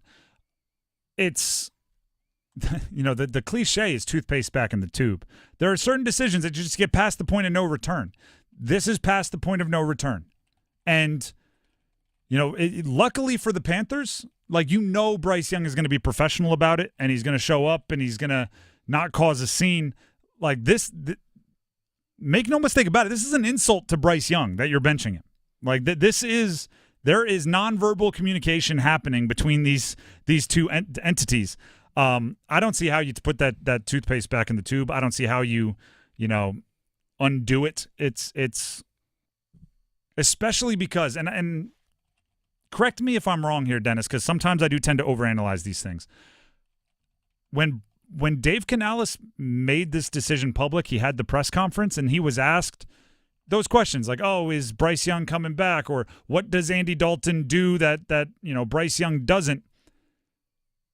He didn't give much by way of praise to Bryce Young. It seemed more like, what do you guys want me to say? He's not good. Now, he didn't say that, but like his anger translator, right? The person that's behind him going like, this is what he meant. It sounded kind of like, stop asking questions. I can't play him. And once you kind of say that with your body language, it's hard to go back and be like, well, actually, in week 7, we can. Oh, brother, this guy stinks! There's a way you can bench a guy and say, hey, listen, this season, there's a lot of moving parts. Got away from us a little bit. We need a spark. That's what a lot of coaches say. That's in the coach's handbook. Spark. Or we just want a veteran presence out there. Mm-hmm. We want to give Bryce a chance to regroup. We want to get him a chance to do some things in practice. And yeah, we're going to come back and give him another chance later in the season to earn his way back to the starting. They didn't go that route. They came out and said, Andy Dalton. Andy Dalton, the red rifle. He's our quarterback. Why? You guys saw it. Like, that's essentially what it was, which is not great. So, no, I don't think they go back to him, barring injury. If there's injury, I'd take back everything I just said. All right, Carolina Panthers this Sunday on the road at Vegas Raiders. Will both throw and rush for a touchdown. Cop or drop. With Andy Dalton leading the way. Raiders had a good game this past game against the Ravens. Mm-hmm. They did. You know what? I'm gonna cop it. Okay. I'm gonna cop it. Let's go. Put points up. Here we go, Panthers. I'm not saying a win. Not saying they're gonna cover the spread. They'll run and pass for a touchdown. Yes. Here's why. Do you have the clip of Andy Dalton just being happy? I do. Okay. Andy Dalton spoke to the media. I believe this was yesterday. It was. About him being named the starting quarterback. And you could sense the joy coming from the Red Rifle just through his answers. Here you go. Really excited for this opportunity. When I came here, I wasn't sure if I was going to get another opportunity to start again, and so I'm really looking forward to it. I'm excited about what's ahead, and it's a tough situation. I've been on both sides of it, and it's not hard. I mean, it's hard on everybody. So, but for me, I'm looking forward to it. I said you could hear the smile through the comments. Maybe it was a little more monotone. I watched the video of it earlier. Oh, all smiles, man. And that's where you could really see the happiness coming through. So, first of all, there's my theories. I name my theories here. One of the theories I have is called the one-game bump. Okay. Which is anytime there's an interim coach, particularly a beloved assistant being promoted to interim head coach, or when there is a locker room favorite backup that gets thrust into the starting role by injury or by benching, the team has what I call a one-game bump. For that one game, everybody is like, let's win one for my buddy. And they all work extra hard, and you put in a little bit of extra work, and everybody shows up. And then is it sustainable becomes the question, because you can't, sprint everything. I've been the benefit of that. As a backup quarterback, you go in, you feel when everyone's like, you hear the offensive line like, hey, give him one extra second. Hey, everybody strain extra hard. Running backs are like, let's get the first, because it's hey, this guy needs us right now. Andy Dalton, I believe, is going to get that. He seems like a locker room favorite. And then secondarily, he's bringing positive energy. I'm not somebody that believes in the horoscopes and chakras, and I need to have a crystal in my locker to make sure that the vibes are good. But I am somebody who believes if everybody's not having a good time and then someone shows up that's having a good time, it's contagious. My coach used to call it false enthusiasm Wednesdays. Every day at practice on Wednesday, he'd go, hey, false enthusiasm. I don't care if you're faking it. I want you yelling. I want you laughing. I want you smiling. I want you flying around. And what happened was one guy would be like, all right, woohoo. He'd fake it. The next guy, all right, he's faking it. The next guy, he's faking it. The fourth guy, he's not faking it. He's just having a good time because everyone else is having a good time. Let's go do this. And it became contagious.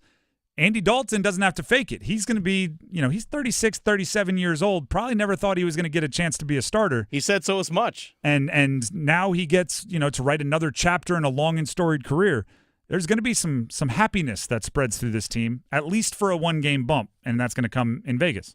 On our YouTube live chat, by the way, Todd Packer, who has a nice picture of Todd Packer from The Office, says, in Andy we trust.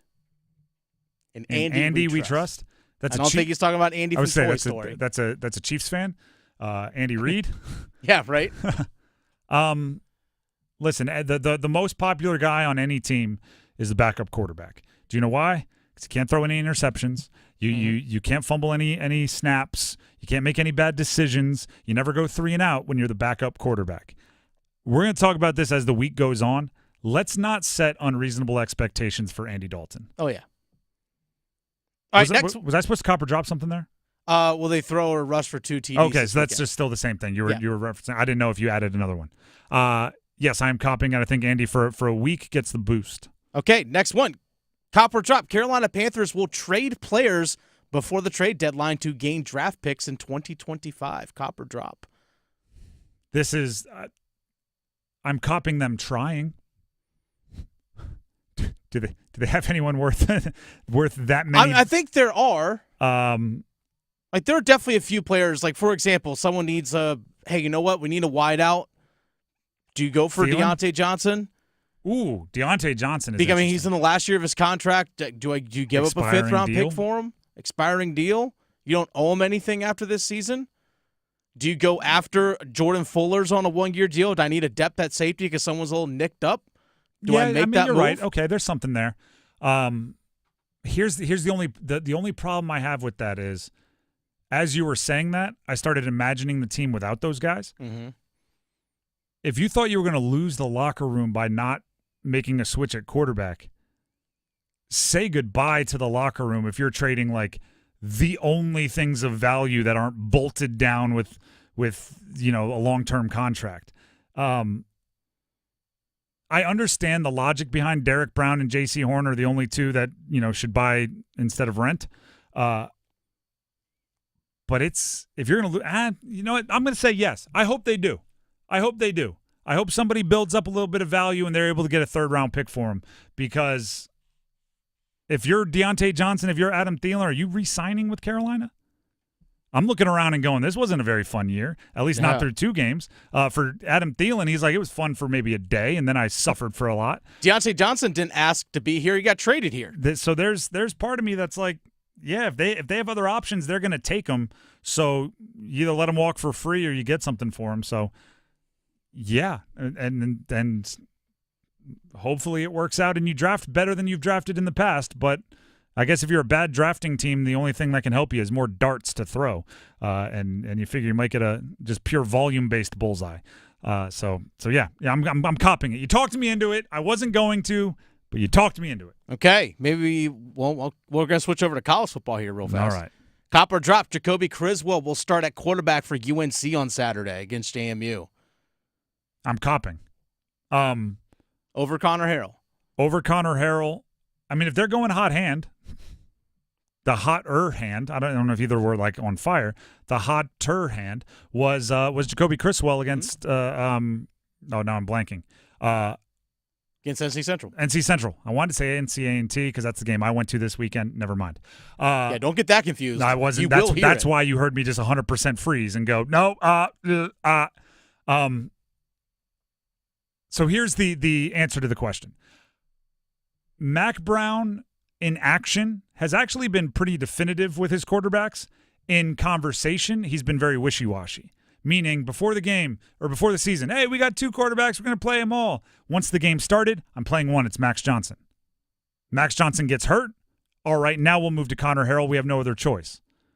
Now it's Connor Harrell benched or gone to the bench. I don't know if it's a benching technically for Jacoby Criswell against NC Central. And after the game, it's wishy-washy again. It's, now it's going to be both guys.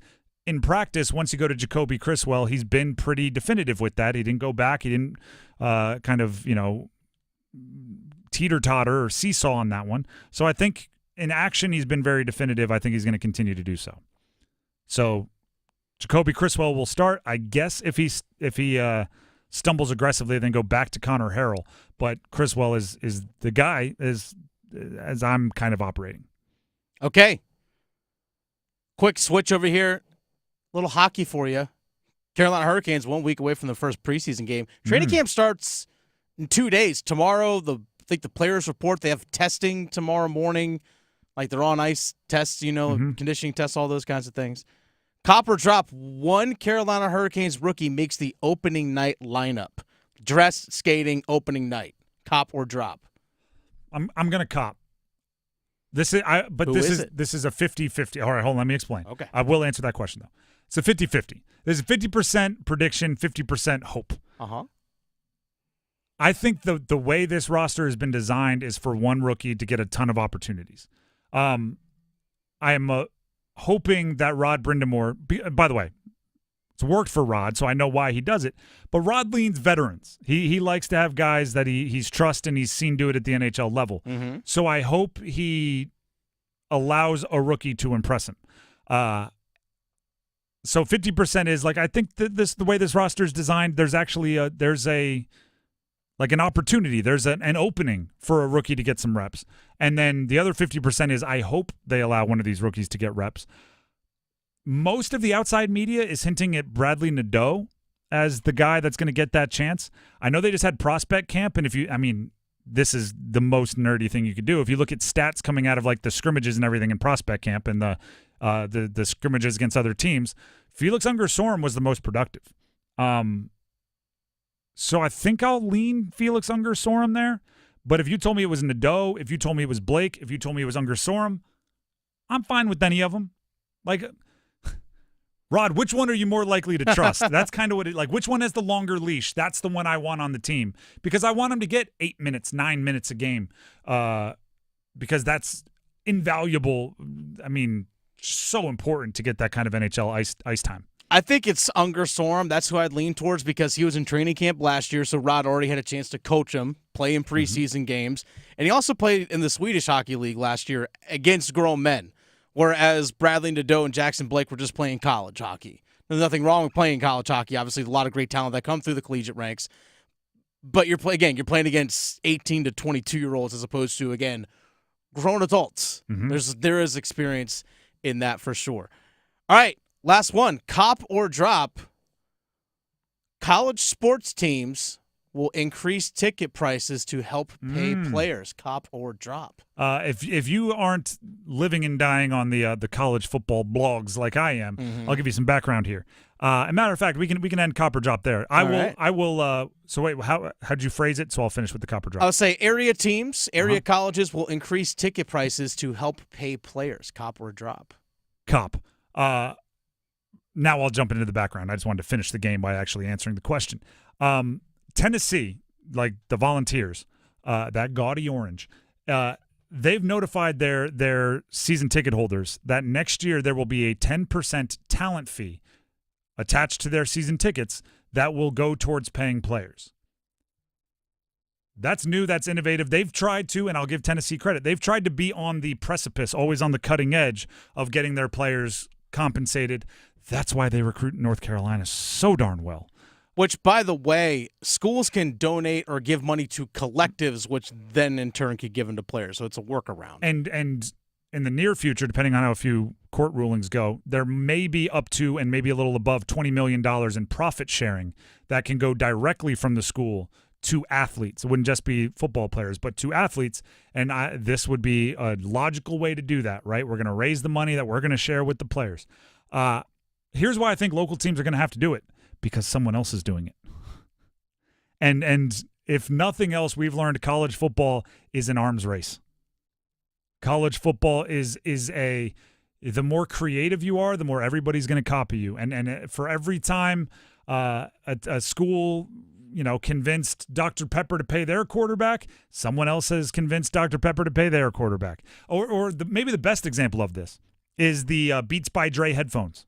I don't know if you've noticed this, but every quarterback at a blue blood program has for the last couple years a name, image, and likeness deal with Beats by Dre headphones to wear them. And so when they're getting off the bus, walking into the game, they're all wearing Beats by Dre. That's not for free, but guess what it comes with?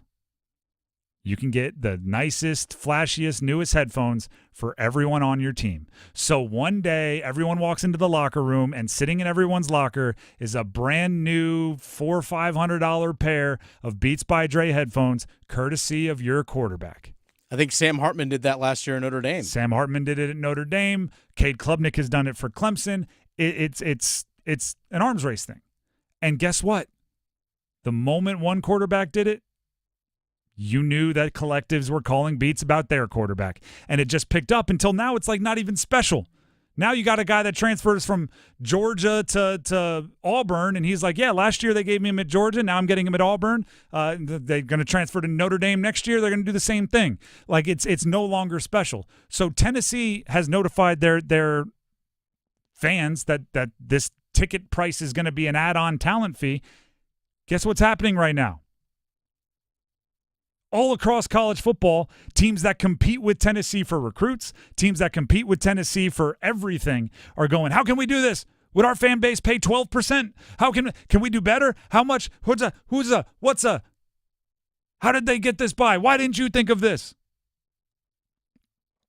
But with me, right, and Dennis, you know this, I hope the listeners know this, I'm always trying to tweak and say, is this the best version? What about this? What if you tie the extra to winning? Because I think the number one thing that's going to upset fans is when you keep asking them for more money and you don't see the results on the field. If you keep coming back and saying, I need $1,000 to pay a running back, and you're going well, I gave you $1,000 to pay the running back last year, and our running game was last in the conference. So why am I giving you another I'm sure for $1,000 less, you can put together the best running back or the worst running game in the conference. What if you did something like, however many home wins we have, that percentage gets added to your ticket price. So if you have 7 home games, you win 7 of them, boom, extra 7%. So does that carry over? It would have to be like 1 year in reverse. Okay, like right? retroactive to the previous year? Yeah, or I guess you could do some kind of agreement that you sign at the beginning and say, we'll send you a bill for the extra 7% at the end of the season. Mm-hmm. Or like a win streak thing. If you're on a 3-game win streak, we times 3 by 3, boom, you pay an extra 9%. If you're on a 4-game win streak, you times 4 by 3, boom, 12 extra %. Man, win 10 straight. Win 10 straight. That's a lot. But at the same, I mean, it depends how much your tickets are. But at the same time, you win 10 straight games, you're going to the college football playoff. There's that too. Who wouldn't be like, I guess I got to cut a check, but at least I got to have the best season that we've had in a long time. Or maybe there's a cap, right? Up to 20% or whatever. Like, I'm just spitballing here. I'm not saying, hey, 10 game, that's 30%. Am I paying a couple of numbers? Whoa. Like, I'm not doing that. But my point is, I think that innovation is going to be a massive part of the next frontier of college football and college sports. And the advantage you gain might be like 8 months. Because the moment you innovate something, there's no patent, there's no proprietary anything. The moment you do something awesome, everyone else is going to do something awesome. They're going to do that same thing. I talk about it a lot with Mac Brown. Mac Brown invented the Junior Day. Yeah. Junior Day, for those of you that haven't gone through like the recruiting process, it's a 1-day camp, juniors only, on these different campuses. And a lot of times that's when coaches offer scholarships. They get you on campus, you run the 40, you do some drills, see you in person for the first time. A lot of times that's when they offer scholarships. Show you the facility, the whole deal. Mac Brown invented that. Mm-hmm. And there was a point in time where on Junior Day, he would offer 30 scholarships. He'd get 30 commits. That's not an exaggeration. He would, like everyone, Texas Junior Day became such a big deal.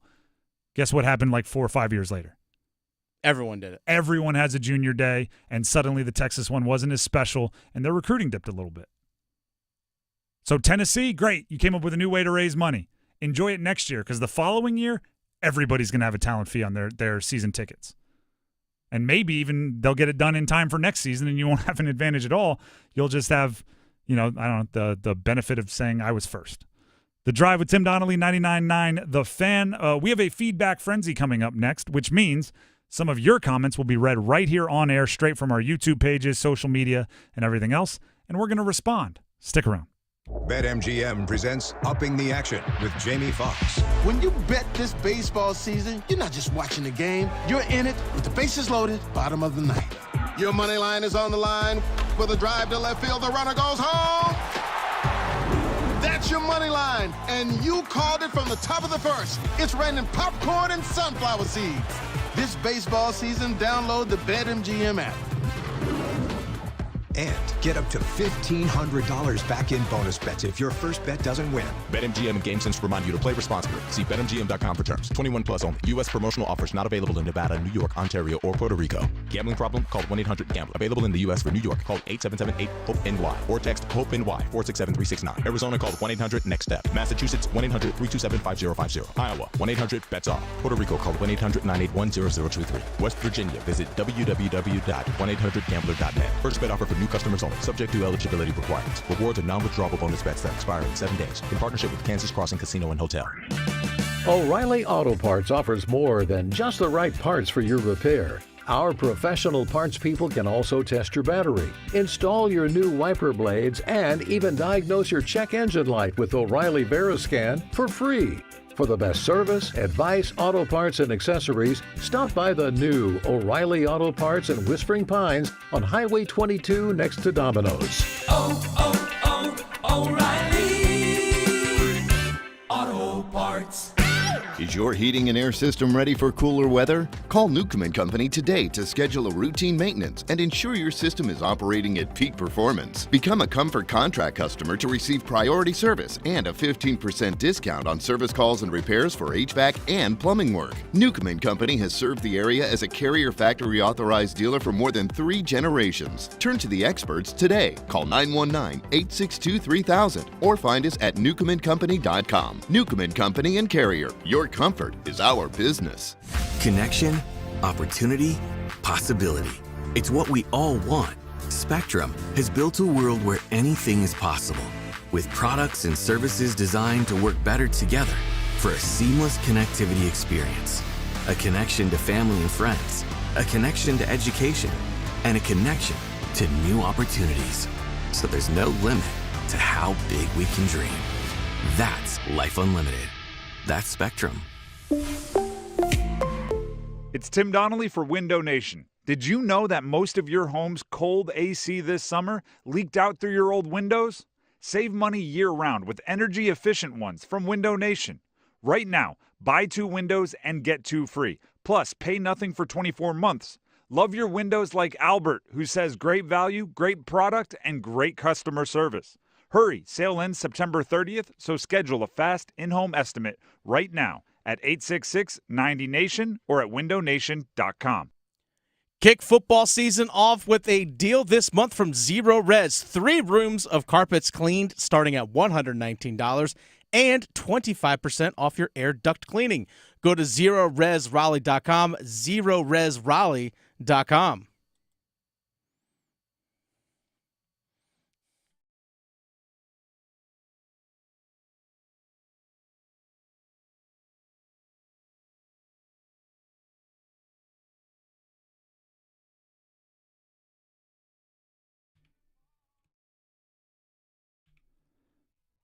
The Drive with Tim Donnelly, 99.9 The Fan. Dennis loves this song. Oh, man. So here's how this is going to work. It is time for a feedback frenzy, which means Dennis, who is currently jamming out to some Brooks and Dunn, perused the entire internet, our YouTube pages, social media, everything else. The entire internet. All of it. It's not a big place. Some things I weren't allowed to see. Can't repeat them on radio. But he was looking for comments, concerns, questions about conversations we had. He brought some of the more interesting comments along with him, and he's going to read them for us, and we're going to respond. What do you have? All right, this one comes from NC State alum, talking yesterday about the NC State quarterback situation. The name of is NC State alum? Yes. That's a. You must have been on YouTube for a long time to have that. I think we had it. NC State alum says, at this point, we need to be all in on the future with C.J. Bailey as quarterback, and any downs he has will be learning opportunities for the future. If he continues to play well, he could ask a lot in NIL next year, which I would love. I hear you. Go ahead. Someone followed up, responded to that. This one comes from Fred Woods. I think where you're going with this. Learning opportunities for the highest bidder in the transfer portal. That's part of it. But also, like, if you develop, like, there's 2 points to this reaction for me. One, if you develop a player and get them significantly improved, I do think there are smart players out there that'll understand I could go in the portal and make a bunch of money, but there's something to be said for I like the way my development is happening here, so maybe I'll get as much as I can and stay here. The other thing I'd say is this. There's some money on the field this year, right? The name, image, and likeness money was doled out this past offseason to transfers.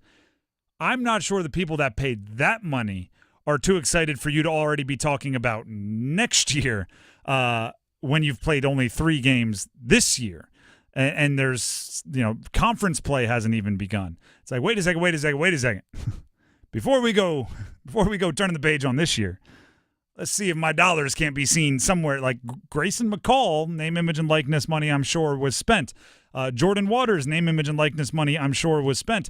That money isn't going to help you next year. So it's tough, right, to say, like, hey, maybe he'll make a bunch of money and they'll stick around and I'd be happy to pay it next year.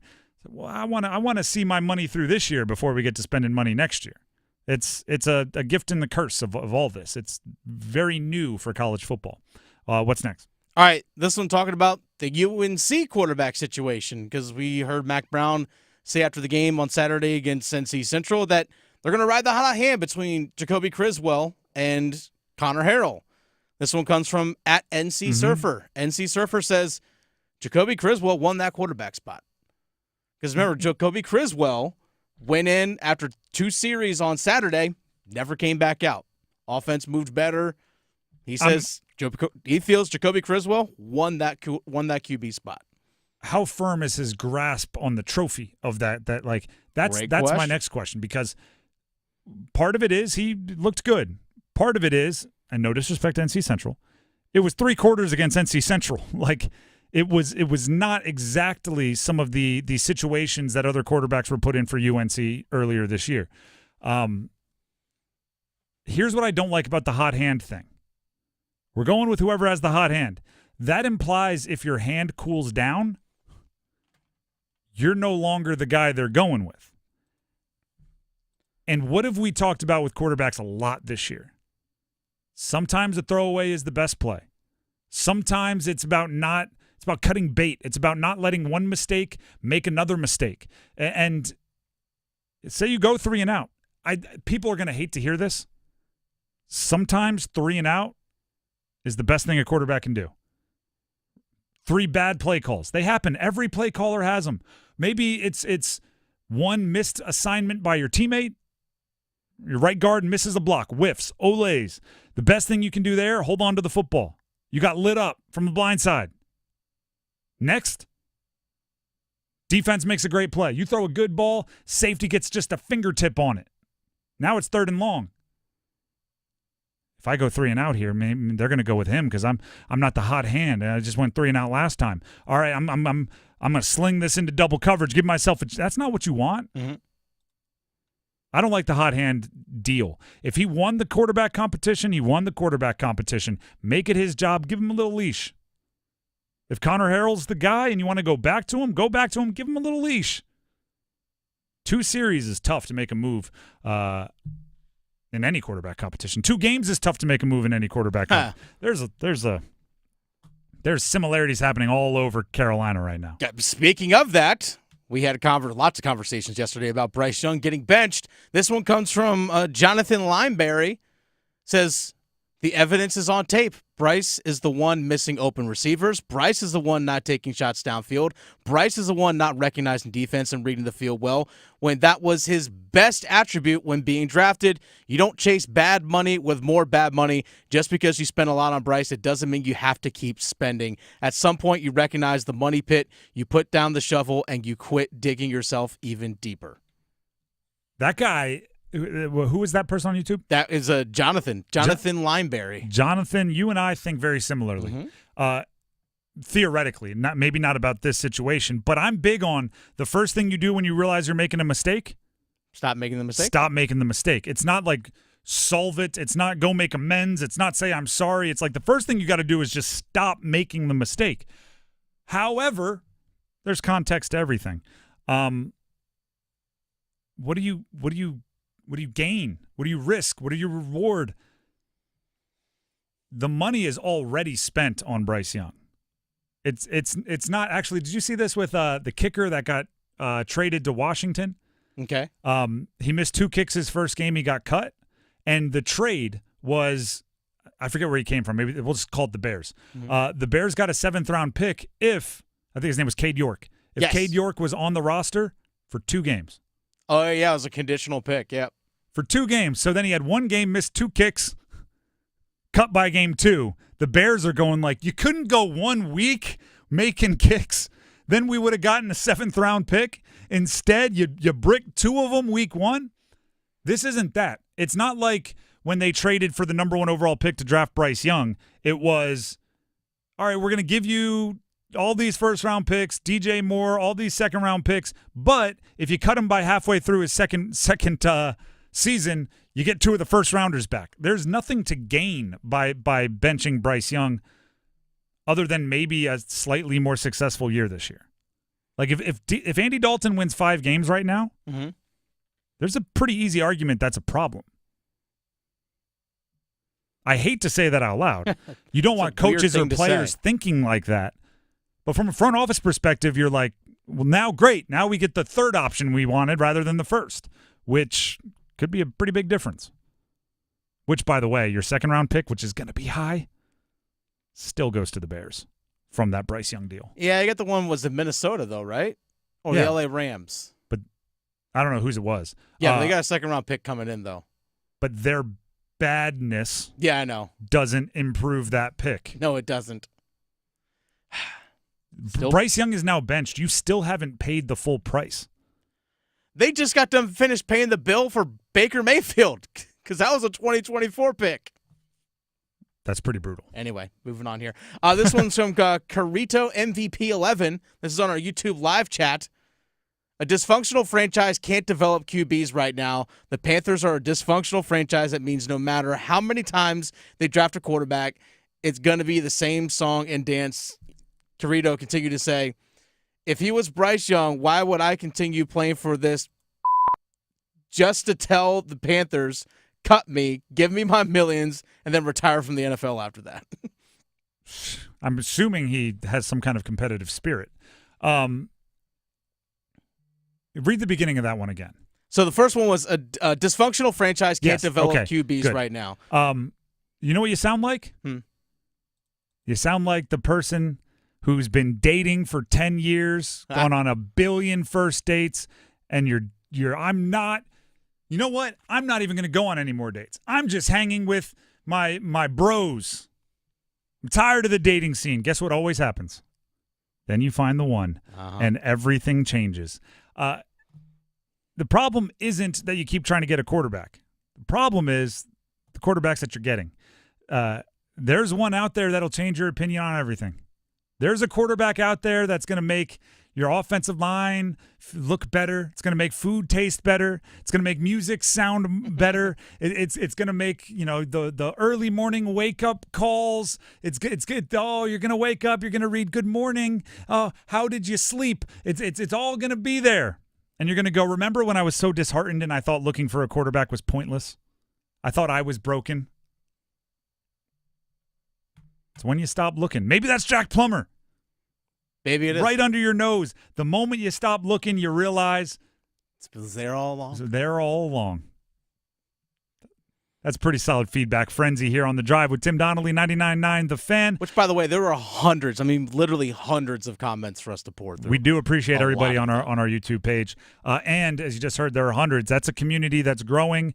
There's conversations. We read them. We do. We check in on them. We see what the pulse of our listeners is. But also, and this is awesome, it's like, I only have one kid, but I hear when you get to the point where like your two kids can play in the other room by themselves and they entertain themselves, it's like, yes, I love that our community on YouTube is getting to the point now where there's like high level, passionate discussions, and it's between all of you, and I just get to watch, and we don't have to go in there and ask questions and stir the pot and get everybody going. You guys are all just talking about the Panthers and talking about the college teams in the area and the Canes, kind of without us, and we'll jump in. But go there and have a good time. Go there and enjoy each other's company, and also share the content and subscribe while you're there. Before we move on, here's someone we were just talking about. It's Dennis Cox. Hey, Dennis Cox here for my friends over at Loan Pronto. Great news for you homeowners out there. Mortgage rates are dropping. My friends over at Loan Pronto have rates that start with a 4. This is the best rate in years, folks. And listen, if your current rate is over 6%, you can dump it and lower your house payment big time. Loan Pronto has locked in folks recently at 4.99% APR. Now, whether you got your loan last week, last month, or even last year, it's time to give Loan Pronto a call. Even if you're already in process with another lender, stop now, call Loan Pronto, ask about their zero-cost rate reduction home loan. You can lock in a lower rate with no closing costs in a matter of days with almost no paperwork and usually no appraisal. And if you act now, you can even skip your next 2 house payments. Call now. Loan Pronto can give you a rate quote in a matter of minutes with no hard credit pull and no upfront fees like those other guys. Call 919-381-1760 or loanpronto.com. 919-381-1760. Equal housing lender. NMLS 1661781. On approved credit. NMLSconsumeraccess.org. The Drive with Tim Donnelly, 99.9 The Fan, starting 5 coming up next, including, did you watch that game last night? The heck was that, Philadelphia Eagles? Stick around.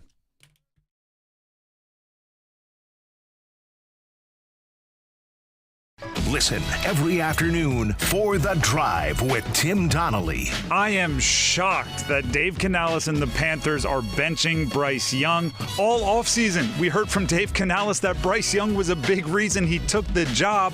2 games in, he's all the way out. I don't see how you go back from this. This isn't about building up Bryce Young's confidence in the background. This is about moving on and finding another quarterback for the future. The Drive with Tim Donnelly, 3 to 6 on 99.9 The Fan. Mom, meet Sarah. From first-time Nana moments. Welcome to Flight 101. To annual girls trip moments. Your can't-miss moments are worth protecting against RSV. If you're 75 or older or 60-plus with a chronic condition like asthma, COPD, heart disease, or severe diabetes, you're at higher risk of landing in the hospital from RSV. And there are no prescription RSV treatments. Check eligibility and schedule your RSV vaccine at vaxassist.com. So where should we go next? Sponsored by Pfizer. Lenny went to college and racked up huge debt. A little bit over $100,000.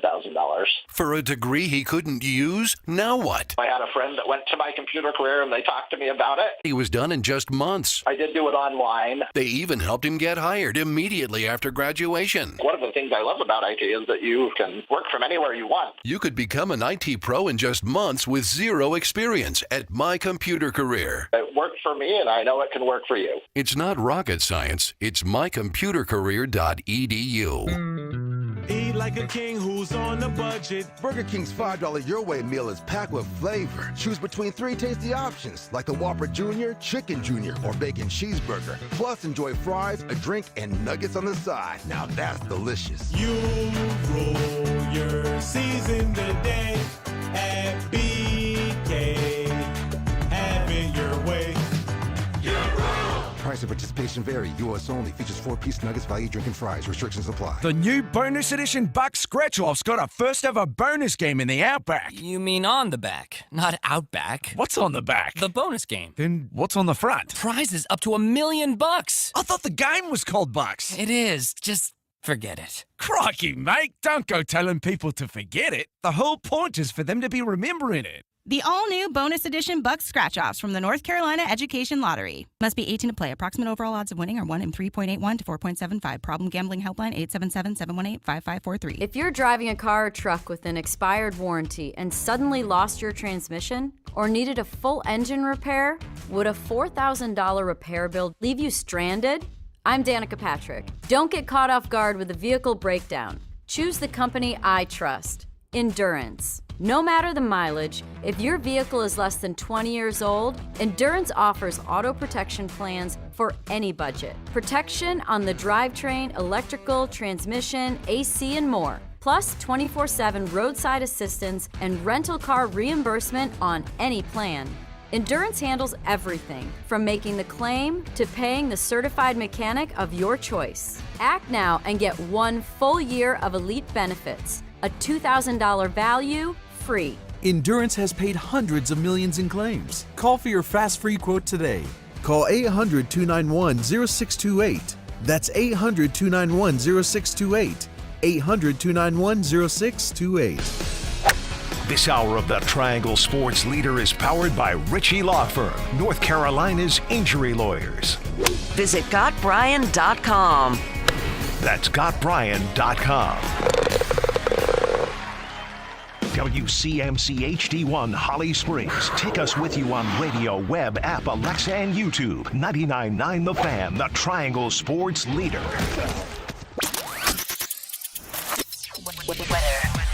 Good afternoon, everyone. I'm WRAL meteorologist Mike Mays. Partly to mostly cloudy skies tonight. Some spotty light rain mainly this evening. 66 the low. Morning clouds for your Wednesday. Afternoon sunshine. A 40% chance for a shower or storm. A high 81. Weather update brought to you by Newcomb and Company, where your comfort is their business. Visit newcombandcompany.com. 5 o'clock check of your money. Dow Jones is down 15 points to 41,606. Market update brought to you by The Good Feet Store. Ready to step into a healthy and active lifestyle? Come to The Good Feet Store and experience the difference. Discover how a simple step can lead to a life of pain-free possibilities. It's 5 o'clock. Time to serve up the biggest sports stories of the day. Here comes your starting five. This is The Drive with Tim Donnelly, 99.9 The Fan.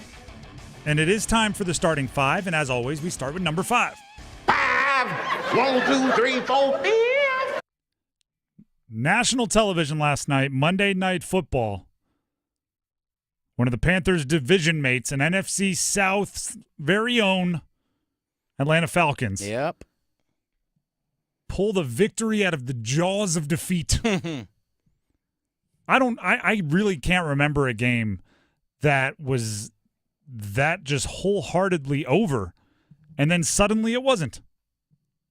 Poor time management by the Eagles. Clock management might have been the better way to say that. Mm-hmm. Time management is like making sure you get your chores done before bedtime. Mom gets home. Yeah. Clock management is a better way to put that. But also, Saquon Barkley just had to catch an easy little arrow route. I mean, yeah, catch the ball. That helps. Catch it, trip over your feet, and fall forward, and it's game over. Instead, Kirk Cousins gets a chance to be a hero, and he lives up to it. And they wrestle away the victory from the jaws of defeat. And then suddenly, everyone in the NFC South other than the Panthers, 5-1. I know. Panthers dragging them down. What is this? Panthers, with that win by the Falcons, officially have sole possession of dead last in the NFC South. That they do. Let's go. We got something, baby. Can't take it away from us. Nope. We control our own destiny. I look at it and say this.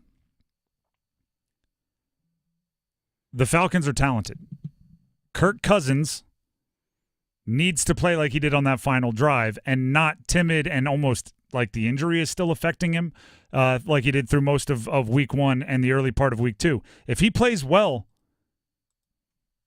Panthers are going to have a lot of conference or in-division games that are not going to be very easy. Oh, this season, no. Because the Saints look great. Saw what that does week 1. We've already witnessed that. The Bucs look really darn good. And the Falcons, if Kirk Cousins plays like he played at the end, they're very, very talented. Drake London came out of hibernation. Bijan looks great. Algier as the backup running back looks really good. Kyle Pitts actually made a few catches. He did. Ray McLeod was involved. Mooney obviously made some plays. There's something going on in Atlanta. By the way, for Philly, that was textbook definition how to lose a game. Let's be honest. What? The only team. Let's just give up these big chunk plays on this 2-minute drive. Oh, let's drop passes when we have a chance to literally seal the game right here. Like, you gave it away. Yep. No, it's every once in a while. Like, it's Russell Westbrook. Russell Westbrook, there's a great GIF of him in a locker room, and somebody asks, like, this is when he was with the Thunder, right? So we're talking NBA.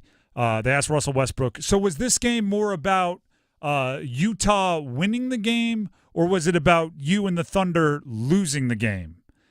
And his face crinkles up into like the most confused expression in the world, and he goes, "What are you talking about, bro?" Yeah. And it's I understand him saying that because he's like, I'm trying to talk about a game. Like, ask me about our three-point shooting. Like, let's not get into theory here. But at the same time, it's really hard for the Eagles not to be in that locker room after the game and saying, listen, they did not beat us. We lost that game. That's, it's, you understand what it means when you see what the Eagles did at the end of that one. As number 5, let's get to number 4. 1, 2, 3, 4, all together. I'm not sure if everybody saw this. Lane Kiffin, the head coach of Ole Miss, definitely brought it to the forefront of college football. Mm-hmm.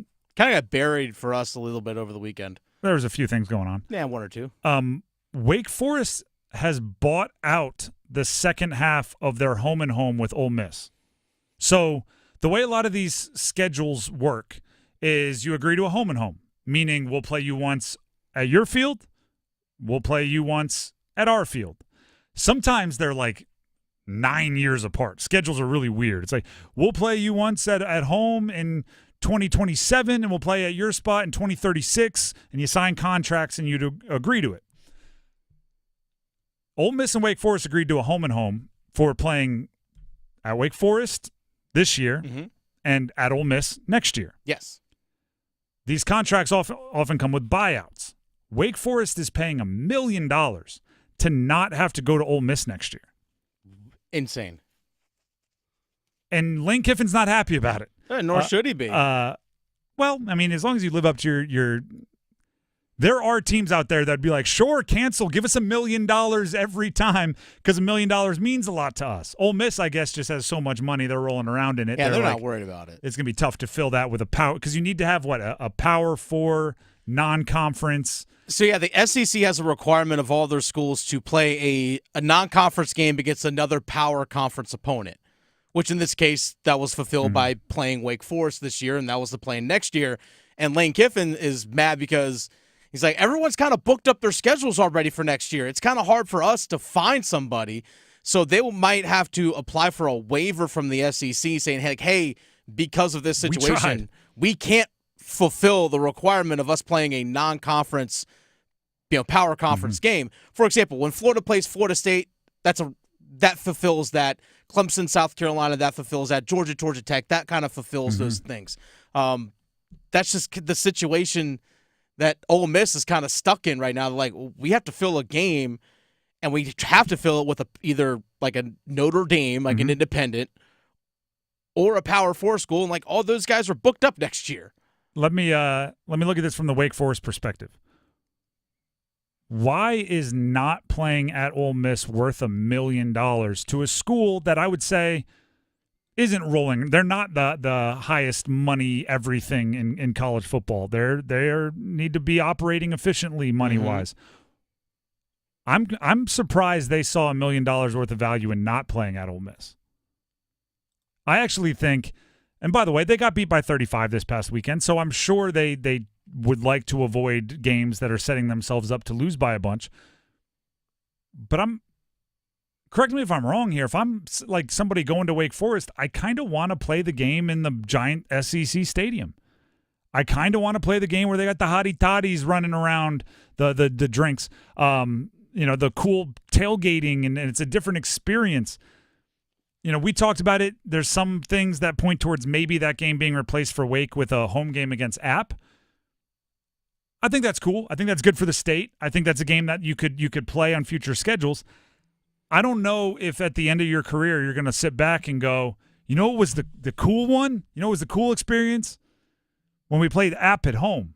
I think they'll probably say, like, hey, it was pretty dope when we went to Ole Miss. Yeah, went down to Oxford. Like, that was something new and different. Like, $1 million to not play that game?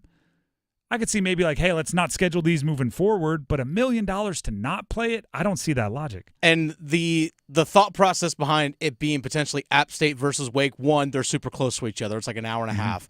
But the second part of that is NC State was supposed to play at Boone, if I remember correctly, next year. Supposed to play at App. And the ACC doesn't want their schools traveling to Group of 5 schools, so NC State scratched that game. Now, App will come to Carter Finley in the future, but that allows, App needs the game to play. Wake now needs a game. Hey, you guys are right down the road from each other. Play the game.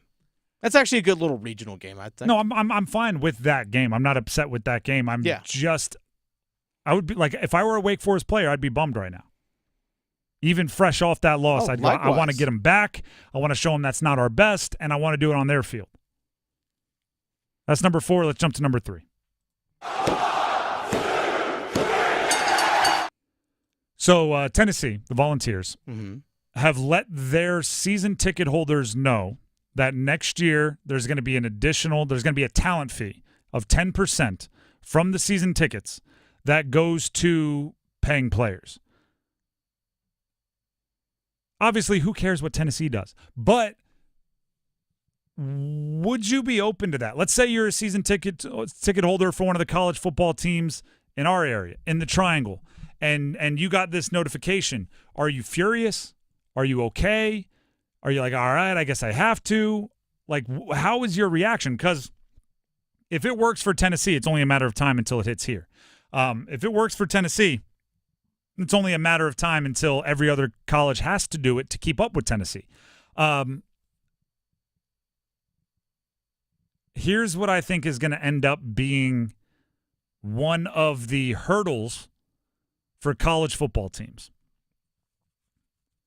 When you are just asking for money, right? When you are just walking around, the collectives are saying, hey, please donate. There's two responses to that. Yeah, here's some cash. No, here's some not. Right? Like that. People can say no if you're just asking. Mm-hmm. And after a rough season, after a rough stretch, after maybe somebody gave a bunch of their money and then didn't see the results on the field, I think you're going to get more no's. So then it becomes a self-fulfilling prophecy, right? You ask for money, you don't get it because they donated last year and you didn't win. So now you have less money to spend, so you lose. So then more people who gave money the last 2 years didn't see it on the field. Now they're saying no, and more are saying no, and more are saying no, until your treasure chest shrinks down to a couple coins. Unless you have built-in things that they can't say no to. If you attach a 10% talent fee to pay the players onto every season ticket, if you want to go watch the games, you have to pay that 10% talent fee that goes towards paying players. And you're just forcing your fans to pay your players. You are forcing them to pay the players. That's what you're doing. Whether you put a good product or not on the field. Which you might say is cruel. You might say it's not okay, right? But at the same time, bad seasons are going to happen. Everybody can't go undefeated every year. You have a bad season, you can't have your NIL money completely dry up or even cut by a measure of 10%. Right? You need your cash cows. Where else could you attach a mandatory payment? Where else? Like, that's the next thought. Hey, we're now selling beer in the stadium. 25 cents from every beer goes towards paying players. Maybe that's not the best connection there, but there's going to be things like that. There's going to be things like that. That's number 3. Let's go ahead and jump to number 2. Just the two of us. 1 week from today, Carolina Hurricanes open preseason game 1. Let's go. 1 week from today. Practice starts, 2 days from now? Yep. They'll be many of them will be reporting tomorrow. First group on the ice, what is it, Thursday early? Thursday, 9 a.m. on the Lenovo Center ice. I'm going to put this on you, Dennis. Okay. And ask you a question All here. right, hit me. What is priority number 1 for, obviously, for preseason, everyone's priority number 1 is to, get back in hockey shape and stay healthy and ease your way in. But for like this year's Canes versus 2 years ago's Canes, or this year's Canes versus this year's Blue Jackets, like what is their priority unique to their team is what I'm looking for, other than the things that everybody says going in. Figure out if Pyotr Kochetkov is your number 1 goalie heading into the playoffs. So I'm okay. That's season. I'm talking preseason. Oh, well, preseason could be find out if Pyotr Kochetkov's your game 1. I mean, well, there's that. For just the preseason figuring out, I would probably figure out who's skating with who. Yep, I think that's so many new pieces. It's all about who's skating with whom. We're on the nose. We're playing charades. I mean, that's even on the defensive side too. I know Dmitry Orlov and Jalen Chatfield played a lot together, but experiment. You might see those two guys split, and you might have Chatfield play alongside Shane Gostisbehere, whom they played with together a couple of seasons ago. You might see Sean Walker with Dmitry Orlov. That's a possibility. I think that's everything this preseason is about. Last year, there was like 2 questions about lineups because they were returning just about everybody. This year, there's a lot of shakeup, and preseason is really the only time you get to like audition it, right? I'm sure there is a whiteboard somewhere in the facility where Rod Brindamore has magnets with each player's name on it. And he's gone, these 3 here, these 3 here, these 3 here. What do we think? All right, let's take him. Let's flip him with him. What do we think? And they've talked it all the way through, every different possible scenario. There's really only a couple of weeks here where they get to put these guys on the ice and play the real-life version of that and go, all right, you 3, you 3, you 3. All right, now you flip with you turn your – like there's only a handful of times you get to do that. I think that's what this preseason is all about, is if you're going to play a rookie early in the season, which vets are the best suited to cover up for rookie mistakes. Where does Seth Jarvis go? Mm-hmm. Just as simple as that. Do you want Svech, Aho, Jarvis on line one? Which sounds awesome. It's an awesome line one, but what does that do for your other lines? You brought up the defensemen, the defensive pairings. I could see part of it is I think they're all kind of interchangeable. I think there are certain guys will pair better, but they're all kind of plug and play. I have no idea which way you could go a bunch of different ways with that. And then the goalie rotation will be interesting. At the end of last year, regular season, they got really good at the 1 and 1 and 1 and 1 and 1 and 1 thing where they were just rotating. I don't even know if you give that a chance. The goalie, I think it is Pyotr Kochekov's net. I think it needs to be. How often do you throw Freddie in there? I have no clue. That's number 2. Let's get to number 1. The one! Bryce Young was benched yesterday. Quarterback, Carolina Panthers, is now the Red Rifle Andy Dalton himself. Yeah, there it is. The conversation around Bryce over the last 8 hours, however long it's been since the news came out, it's been a lot of finger pointing. It's been a lot of blame gaming. And I'm not talking about from those within the facility. I'm talking about from everybody outside the facility. Some are calling Bryce Young one of, if not the biggest bust of all time, which is a brutal thing to hear, and it feels like recency bias. But when you start looking at the nuts and bolts of it, if we don't see him play quarterback for the Carolina Panthers ever again, if we don't, Andy Dalton doesn't get hurt, they don't go back to him later in the season, he doesn't have an opportunity to rehabilitate his reputation as the Panthers quarterback, there's an argument. There's an argument that he's up there with the Jamarcus Russells, the Ryan Leafs, the really, really rough draft picks of all time. And that's going to lead to a blame game. That's going to lead to think pieces. That's going to lead to people watching and saying, how did that happen? How did they miss so badly? Mel Kiper, in this clip we're about to play for you, who evaluated Bryce Young and graded him very highly coming out of the draft, believes it's the organization's fault that Bryce Young ended up this way.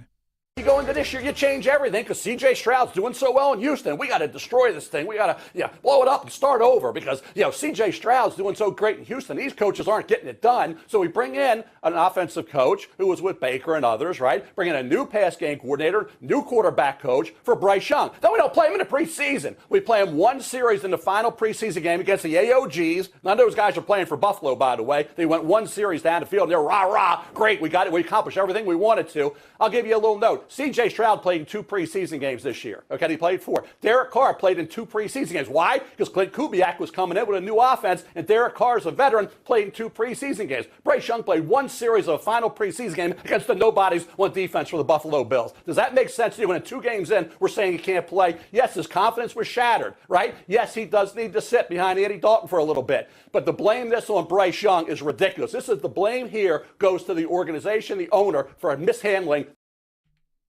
Mel Kiper, pretty definitive there. Not a lot of shades of gray. No wiggle room in Mel Kiper's conversation there about Bryce Young. Here, blaming Bryce for Bryce Young's failure would be ridiculous. Not giving at least a chunk of the blame to Bryce Young for Bryce Young's failures would be ridiculous. Now, blame the organization as well. And it's so frustrating because, obviously I love sports media. I love talking about sports. I love sports radio. I grew up listening to sports radio. When I sit at my desk, I listen to sports radio and sports podcasts. There are certain things that I wish this industry could just break free of. Blame doesn't go just to one place. Fault doesn't go just to one place. Think of it like a pass play. Think of it like a pass play. Maybe the quarterback threw it, or actually we'll go with this. Maybe the pocket collapsed a little bit in front of the quarterback so he couldn't fully step into the throw. Maybe because of that, but also because the quarterback couldn't overcome it, the throw was a little behind the wide receiver. And maybe the wide receiver didn't run a perfect route, which got him there a little bit faster, so it was a little bit further behind the wide receiver. So he gets just one hand on it, and it skips to the ground incomplete. Whose fault is that? Whose fault? The offensive line didn't do a great job blocking. The quarterback didn't do a great job with his accuracy. The wide receiver ran a bad route. Whose fault is it? All of them. And guess what? If any of them made a superior play, made a great play, it would have made up for everyone else's fault. Right? So sure, the offensive line let a guy through. If the quarterback was able to adjust and throw off platform and make an accurate throw anyway, it wouldn't have mattered as much that the wide receiver didn't run a bad route. So let's put that in this scenario. Did the Panthers draft the wrong guy? Yes. C.J. Stroud is a better quarterback, and I'm confident in saying that. They drafted the wrong guy. Did Bryce Young make a series of very, very bad decisions? Yes. Go look at the third down early in the game on Sunday. I don't care how bad the play call is. I don't care how bad the route is. You throw that ball away, and that's independent of your team. You throw that away if you're a high school quarterback. So he made bad decisions. Did Dave Canales do everything he should to help Bryce Young? No. I have no idea why the first play of the season was a difficult deep crosser and not a handoff to Chuba Hubbard. But guess what? They all get their blame, and they all had the opportunity to go above and beyond and make an exceptional play, and it would have saved everybody. Right? If did they draft the wrong guy? Yeah, but somebody in that Panthers room could have said, C.J. Stroud is the best and can done all the arguing necessary and stood on the table and threatened to walk out if they didn't draft him. They didn't do that. Bryce Young could have made better decisions, could have taken bad play calls with bad teammates and turned it into more success. And Dave Canales could have made the perfect play call to help Bryce Young. None of them made the exceptional play. All of them have their hands in the cookie jar when it comes to blame. It's an everybody thing. David Tepper runs a dysfunctional franchise. Dave Canales did not make play calls that were the most conducive towards making Bryce Young's job easy. Bryce Young made bad decisions. Heck, let's keep it going. Last year, DJ Chark, Jonathan Mingo dropped passes. Last year, Ike Ekwonu couldn't pass block. There's a lot of blame that we can pass around here. Oh, yeah. It's ridiculous to say Bryce Young is at fault for what he is, but so is everybody else. Yeah, all those things can be true. It takes a village to raise a child. It takes a village to mess up a quarterback. It also takes a village to raise a quarterback. The Drive with Tim Donnelly, 99.9 The Fan. Tim Donnelly here for Capital Financial Advisory Group. Here's the basis of it, right? I'm going to ask a few rhetorical questions, and then I'm going to assume I know the answers to them. You'll see what I mean. Wouldn't it be great to get an income? You, right now listening, wouldn't it be great for you to have an income that you never have to worry about being taken away from you all the way through retirement? Here's another question. Wouldn't it be great to have an income that did not depend on the stock market success for your success? Last question for you. Wouldn't it be great to have a plan that is designed to maximize your lifetime income, meaning get the most possible? I'm going to assume the answer to those three questions was yes. Yes, you'd like to not have to worry about your income being taken away, not just but all the way through retirement. Yes, you want an income that does not depend on the stock market success that you can depend on. And yes, you want a plan that is designed to maximize your lifetime income so you get the most possible. That is what Capital Financial does. That is what Coach Pete does. You can make that a reality with the help of Coach Pete and the fiduciary planning team at Capital Financial. And as I keep reminding you, it'll be your plan. It won't be some boilerplate template that they just cross out someone else's name, write your name on it, slide it across the table and say, sign here. It'll be completely customized to your lifestyle, your wants, your needs, how long you want to work, how much you want to have saved away. It's all on you, not just on what everybody wants. Give them a call, Capital Financial Advisory Group, 800-691-3215. And if you tell them you heard about it from me, Tim, on 99.9 The Fan, you'll not only get the complete customized retirement plan, you'll also get one of Coach Pete's best-selling books for free. Give them a call, 800-691-3215. Say you heard about it from Tim. Or you can just text my name, Tim, T-I-M, to 600-700. That's text Tim to 600-700. Let's get some contestants for the numbers game, shall we? The prize is a $25 Emilio's Italian restaurant gift card. Make sure to pick up your tailgate specials before the game at Emilio's Italian restaurant, located at 3905 Western Boulevard. Visit emiliosrestaurant.com to learn more.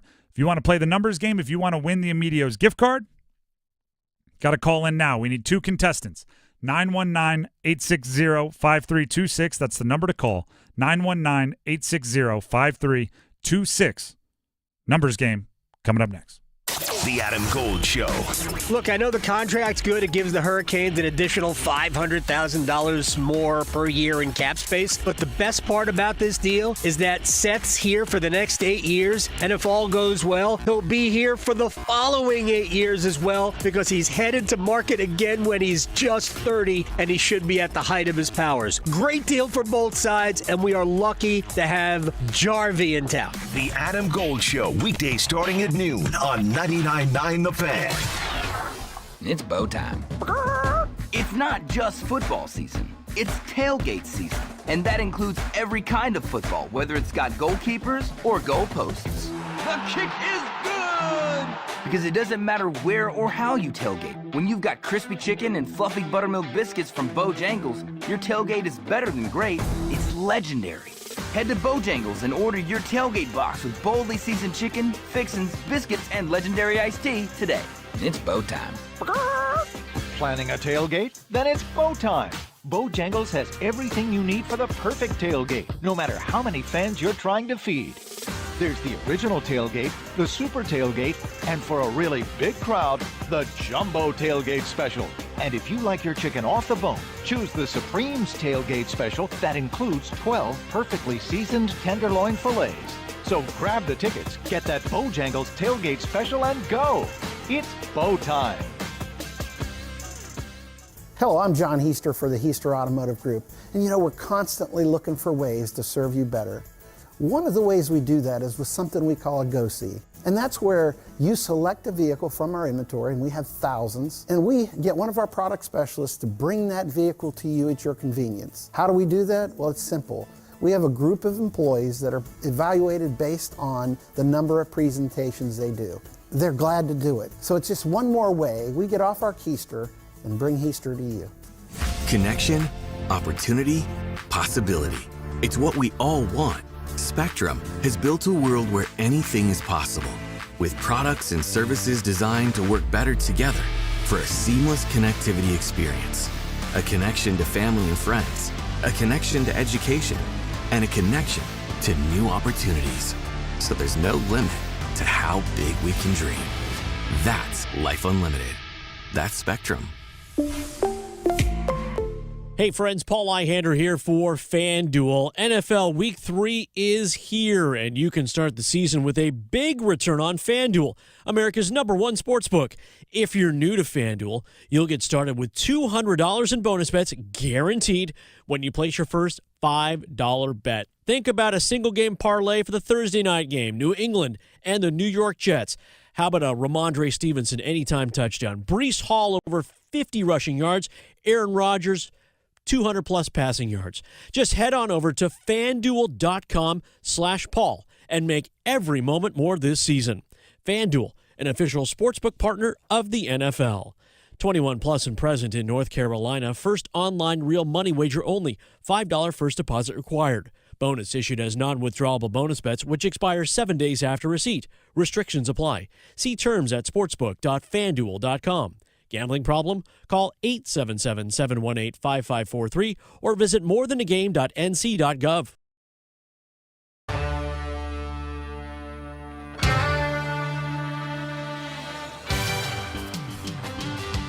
The Drive with Tim Donnelly, 99.9 The Fan. We have a $25 Amedio's Italian restaurant gift card to give to the winner of the numbers game, and we're going to do just that. The contestants, David in Willow Spring, Alex in Goldsboro. They'll be competing for that gift card and for the bragging rights of winning the numbers game. David in Willow Spring, we'll start with you on this question to see who gets to go first. Now, this is a bit of a stretch, but come with me on the walk. Andy Dalton, I'm sure to like Bengals fans, feels like forever ago since he played, right? Yeah, it's been a minute. But now they get to see him play for one more season. So I ask you this, David in Willow Spring. Whatever your favorite team is, if there's one player throughout like your watching history, somebody that you actually watch, don't say like, I always want to see Shoeless Joe Jackson. But whoever your favorite player, your favorite team is, if you could get one more season of one player, who would it be? Russell Wilson. For NC State or for Seattle or for Seattle. I know his time. They kind of gave him a bad rap because his numbers were down a little bit, but if he ever had an offensive line, he could have been even better, I think. Just to be clear, we're not talking to Russell, are we? Yeah. I mean, I know. I'm he's just over kidding. in I'm just kidding, David.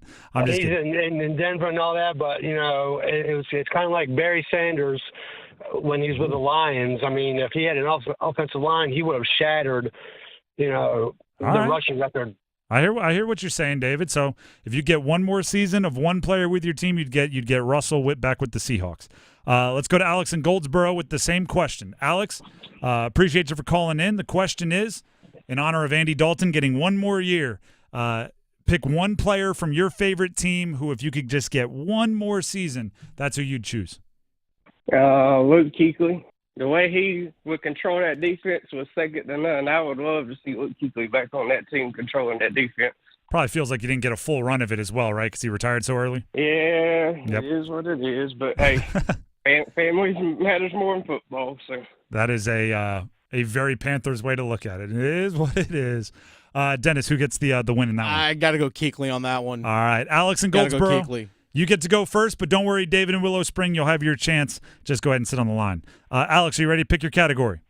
Yes, sir. All right. We have NFL, former Heels. These are all former UNC Tar Heels. NFL, former Pack. Same thing for NC State. NBA, current players only, or NHL, Canes and Whalers only? NFL, Tar Heels. All right. The way this works, I'll give you the team and the player. You give me the jersey number as quickly as you can. There'll be 30 seconds on the clock. You have one pass if you need it. Are there any last-second questions? I think I'm good. All right. If you have no questions, your time will start when you hear the horn. Josh Downs, Indianapolis Colts. 11. Incorrect. Lawrence Taylor, New York Giants. 56. Correct. Drake May, New England Patriots. 10. What was that? 10. Correct. Javonte Williams, Denver Broncos. 33. Correct. Natrone Means, San Diego Chargers. Pass. Josh Downs, Indianapolis Colts. 1. Correct. Natrone Means, San Diego Chargers. Last one. I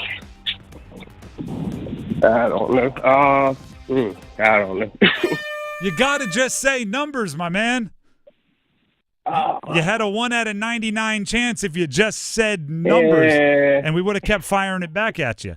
Natrone Means with the San Diego Chargers wore number 20. Be honest with us. Would that have been one of your random guesses? No. All right. At least you know that. I'm thinking in the 30s, but not the 20s. At least you know that you didn't miss out on it. So you got 4. Very solid number. Sit on the line. We'll see if it holds up. That brings us to David in Willow Spring. David, are you there? I'm here. All right. The categories for you to choose from are NFL, former Pack, all former NC State players, NBA, current players only, or NHL, Canes and Whalers only. Let's try the former Pack. All right. The way this works, I'll give you the team and the player. You give me the jersey number as quickly as you can. 30 seconds on the clock. One pass if you need it. You need 5 for the win, so go all out. Any questions before we get started? No. All right. Your time will start when you hear the horn. Phillip Rivers, San Diego Chargers. 17. Correct. Torrey Holt, St. Louis Rams. 88. Incorrect. Jericho Cotchery, New York Jets. 17. Incorrect. Torrey Holt, St. Louis Rams. 81. Correct. Ikem Ekwonu, Carolina Panthers. Pass. Joe Thuney, Kansas City Chiefs. Oh, Lord. 61. Incorrect. Jericho Cotchery, New York Jets. 87. Incorrect. Ikem Ekwonu, Carolina Panthers. You got Rivers. You got Holt with 81. Cotchery wore number 89 with the Jets. Ike Ekwonu wears number 79 with the Panthers. And Joe Thuney, who is quietly having a Hall of Fame career, bunch of Super Bowls on his rings on his hand. Number 62. So you were one off there. I believe you guessed 61. You were close. Unfortunately, not enough for the win, but hopefully you had some fun. I did. I appreciate it. Appreciate you as well. That means Alex in Goldsboro is the winner. Alex, congratulations. You get a $25 Emilio's Italian restaurant gift card and the bragging rights that come with winning the numbers game. Awesome. Thank you. All right. Go ahead and sit on the line, and Dennis will get the info he needs to make sure you get your prize. Which, by the way, is that Emilio's Italian restaurant gift card. Make sure to pick up your tailgate specials before the game at Emilio's Italian restaurant, located at 3905 Western Boulevard. Visit emiliosrestaurant.com to learn more. We're actually doing all right. I like to kind of just monitor. So far, right, it's Tuesday, so we've had 4 contestants for the numbers game. We've had 3 get 4, and another one that was a solid showing. I mean, you know, maybe the expectations are a little higher, but we've had some very good contestants. I'm proud of everybody for how you've been showing up this week, but we need a 5 for 5. I'm always hunting that perfect score. The Drive with Tim Donnelly, 99.9 The Fan. We're going to take a break. When we come back, more of the reactions to Bryce Young being benched. All of sports media has an opinion. We'll play some of them for you coming up next. Breaking news coming in from Bet365, where every nail-biting overtime win, breakaway, pick six, three-point shot, underdog win, buzzer beater, shootout, walk-off, and absolutely every play in between is amazing. From football to basketball and hockey to baseball, whatever the moment, it's never ordinary at Bet365. Gambling problem? Call 1-877-718-5543 or visit morethanagame.nc.gov. 21 plus only. Donald Trump's back, and he's out for control. I would have every right to go after them. Complete control. I will wield that power very aggressively. And he has a plan to get it. Detailed plans for exactly what our movement will do. It's called Project 2025, a 922-page blueprint to make Donald Trump the most powerful president ever. Overhauling the Department of Justice, giving Trump the unchecked power to seek vengeance, eliminating the Department of Education, and defunding K-12 schools, requiring the government to monitor women's pregnancies, and Trump has also proposed severe cuts to Medicare and Social Security. Those are Donald Trump's plans. Well, revenge does take time, I will say that. And sometimes revenge can be justified. He'll take control, we'll pay the price. I'm Kamala Harris, candidate for president, and I approve this message. Paid for by Harris for President. Mortgage rates have plummeted, and Loan Pronto clients are locking in the lowest rates we've seen in years. Hey, it's Roger Moore, founder and CEO of Loan Pronto. It's happening. We are finally locking APRs in the 5s, something we haven't seen for a long time. If that sky-high rate is killing you or you need to get cash out of your home equity, now is the time to take action. Or listen, even if you want to keep that first mortgage rate intact, you can take advantage of lower rates with our Equity Express line of credit. We're seeing homeowners take 50, 75, 200 grand or more out of their equity and wiping out that high interest debt with an average savings of $850 per month. Bottom line, your home value is way up and mortgage rates have come way down, making this a great time to act. Call today for a 30-second rate quote. Do it now, and you can even skip your next 2 mortgage payments. 919-381-1760. 919-381-1760.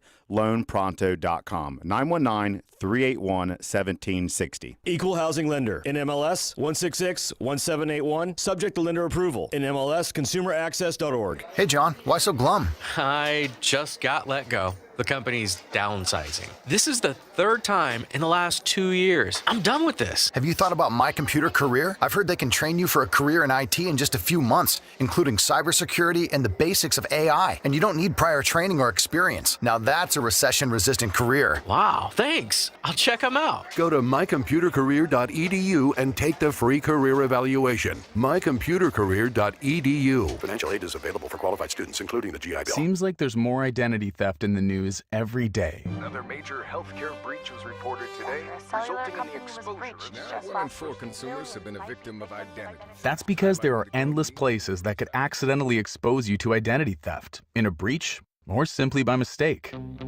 LifeLock monitors hundreds of millions of data points a second. If your identity is stolen, we'll fix it, guaranteed or your money back. Save up to 40% your first year with promo code NEWS at LifeLock.com. Terms apply. At the Home Depot, we know you can't control everything, like when your guests arrive too early for Saturday college football.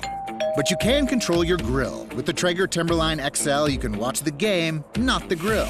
Monitor your football feast from anywhere using the Traeger app. With the Timberline XL, you can bake, smoke, sear, fry, and saute. That's Desmond Howard level versatility. Huddle up, the food's done. Defend your game time with Traeger and the Home Depot. How doers get more done.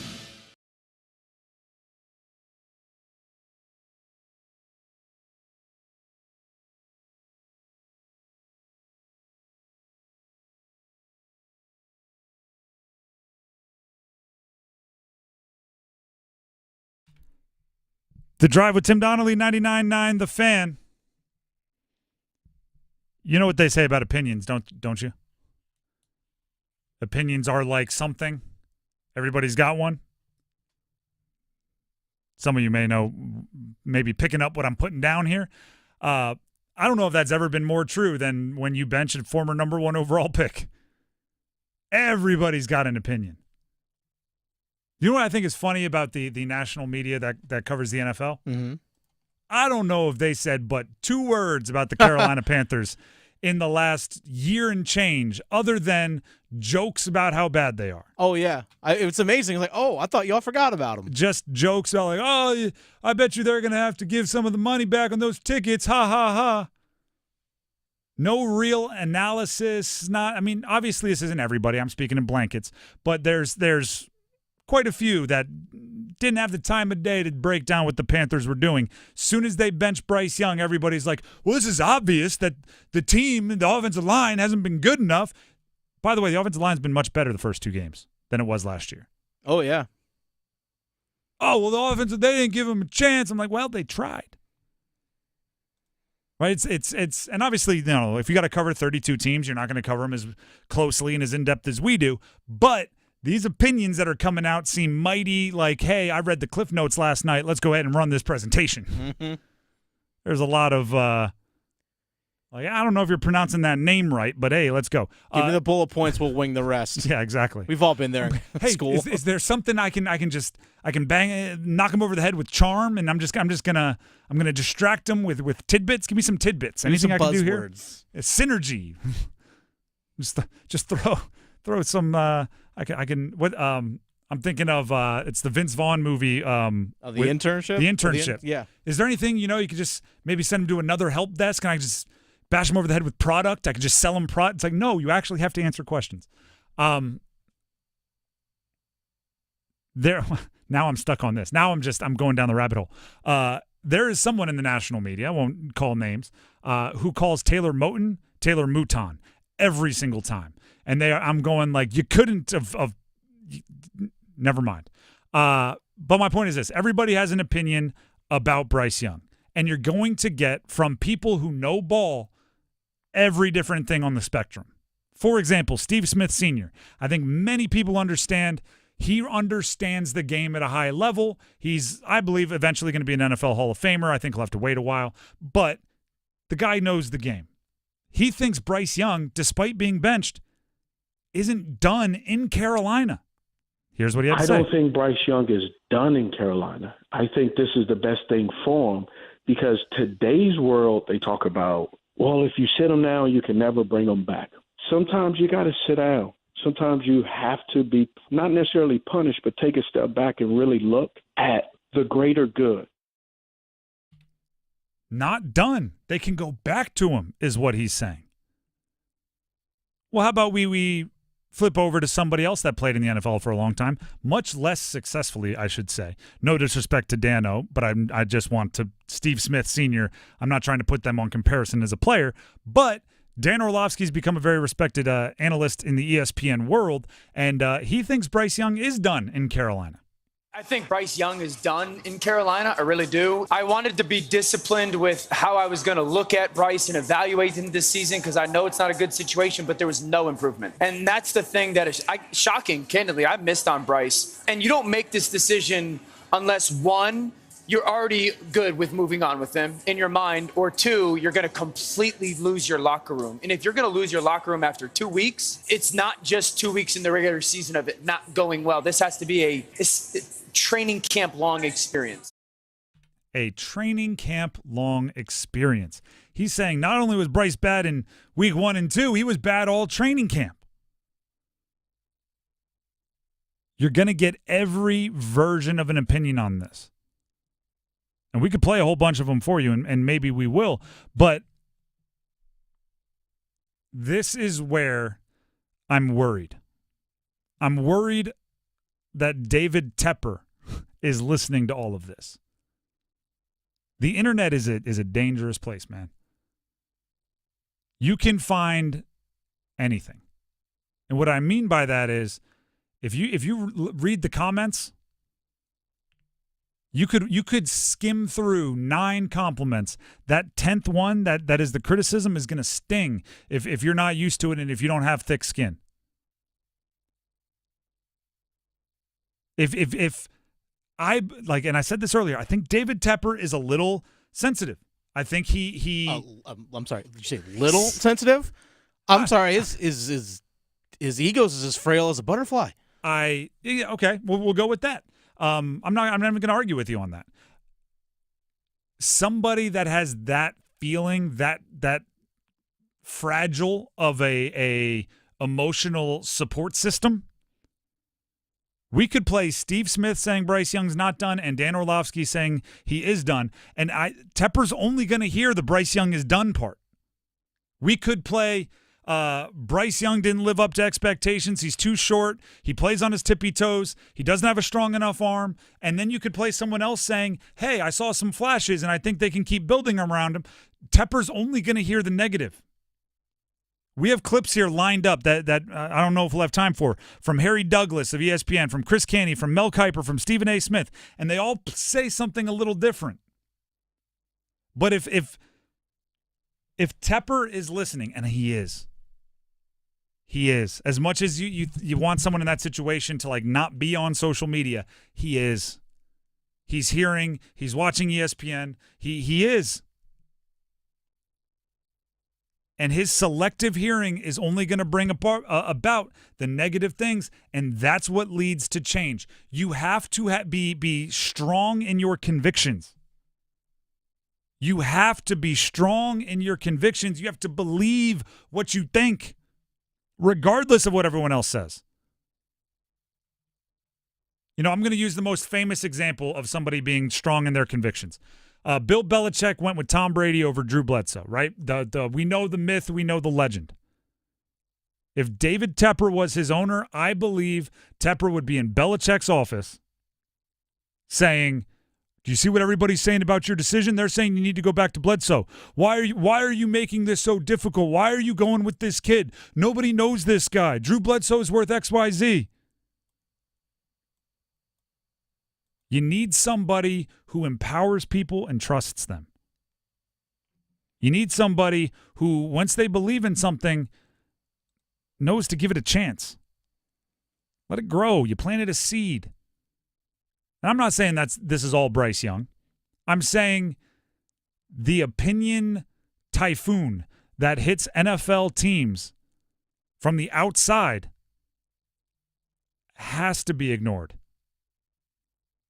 And it almost seems like with the Panthers over the last 6 years, You can predict every move they've made because it's what everybody gets the most loud about, like the 2 days prior. Maybe that shows how much power we have as fans. Let's all unite and scream something really loud, and David Tepper is going to go, that's what the fans want. Why aren't you doing this, Dave? That seems to be what happened. Sunday, Bryce Young was pretty bad. There were a lot of jokes on social media. There were a lot of people talking about how bad they were. By Monday, late lunch, he was benched. Yeah. I mean, I don't want the Mel Kipers and the Chris Cantys and everyone to know how much I think David Tepper is listening. I don't want them to know how much power they have over an NFL team. Let's just play the Stephen A. Smith one for him quickly here. Stephen A., just because it's a comparison that is bold. Stephen A. Smith thinks Bryce Young has been worse than Jamarcus Russell. We're looking at Bryce Young right now. You're talking about among 32 quarterbacks with at least 250 attempts. His record is 2-16, worse than the NFL. 59.3% completion percentage, dead last. 173.4 passing yards per game. 31 of 32 quarterbacks. That's where he ranks. The only person that was worse dating back to last season is Kenny Pickett. Last in yards per attempt. Last in touchdown percentage. Last in passer rating. This is what we're talking about. And he's completed just 38% of his passes in his career with 1 touchdown and 5 interceptions when under pressure. Ladies and gentlemen, Jamarcus Russell wasn't even that bad. And you know how I felt about Jamarcus Russell. I mean, this is maybe the biggest bust in NFL history. Jamarcus Russell wasn't even that bad. I would advise Bryce Young to do what I just advised David Tepper to do, which is stay off social media for a while. Yeah. They're not a fun place for you right now. Nope, it's not. But hey, you know what? What? Win this Sunday, everyone feels good. Except for Bryce Young. Well, You win this Sunday, Bryce Young feels worse. Yeah, well, there's that too. But you know what? The collective will feel good. The collective Panthers, the fans, the people, like, hey, wait, we got to win. Imagine, gosh, how much does this have to work out for Dave Canales? We had the conversation earlier. I think there's a world where he's coaching for his job already. Yeah, but where you need like dramatic improvement over the next 6 games, maybe the last 4 games, or else he's a dead man walking metaphorically. I mean, if you see that, like if you see improvement, especially over the next few weeks, it'd be like, well, we can all point and say, yep, Scapegoat. Bryce was the problem. Scapegoat. Bryce was the problem. Everything else is okay. He's the problem. Scapegoat. The Drive with Tim Donnelly, 99.9 The Fan. Speaking of the Carolina Panthers quarterback situation, to lead off Overdrive, which is coming up next here on 99.9 The Fan, what the heck is the Panthers' plan for the quarterback position? Great question. We know that Bryce Young, I don't believe, is part of it. We just played the clip. Steve Smith thinks he's still part of that plan. But we talked about it earlier. They better have a plan, and I don't know what it is. And that's going to lead off Overdrive here on 99.9 The Fan. As always, personal favor, please subscribe to our YouTube channel, 99.9 The Fan. Comment, like, subscribe, pass it along, share it with your friends. We work hard on that, and we want you to be a part of it. Enjoy Overdrive. Enjoy your evening. We'll be back tomorrow at 3. Until then, have a great night, everybody.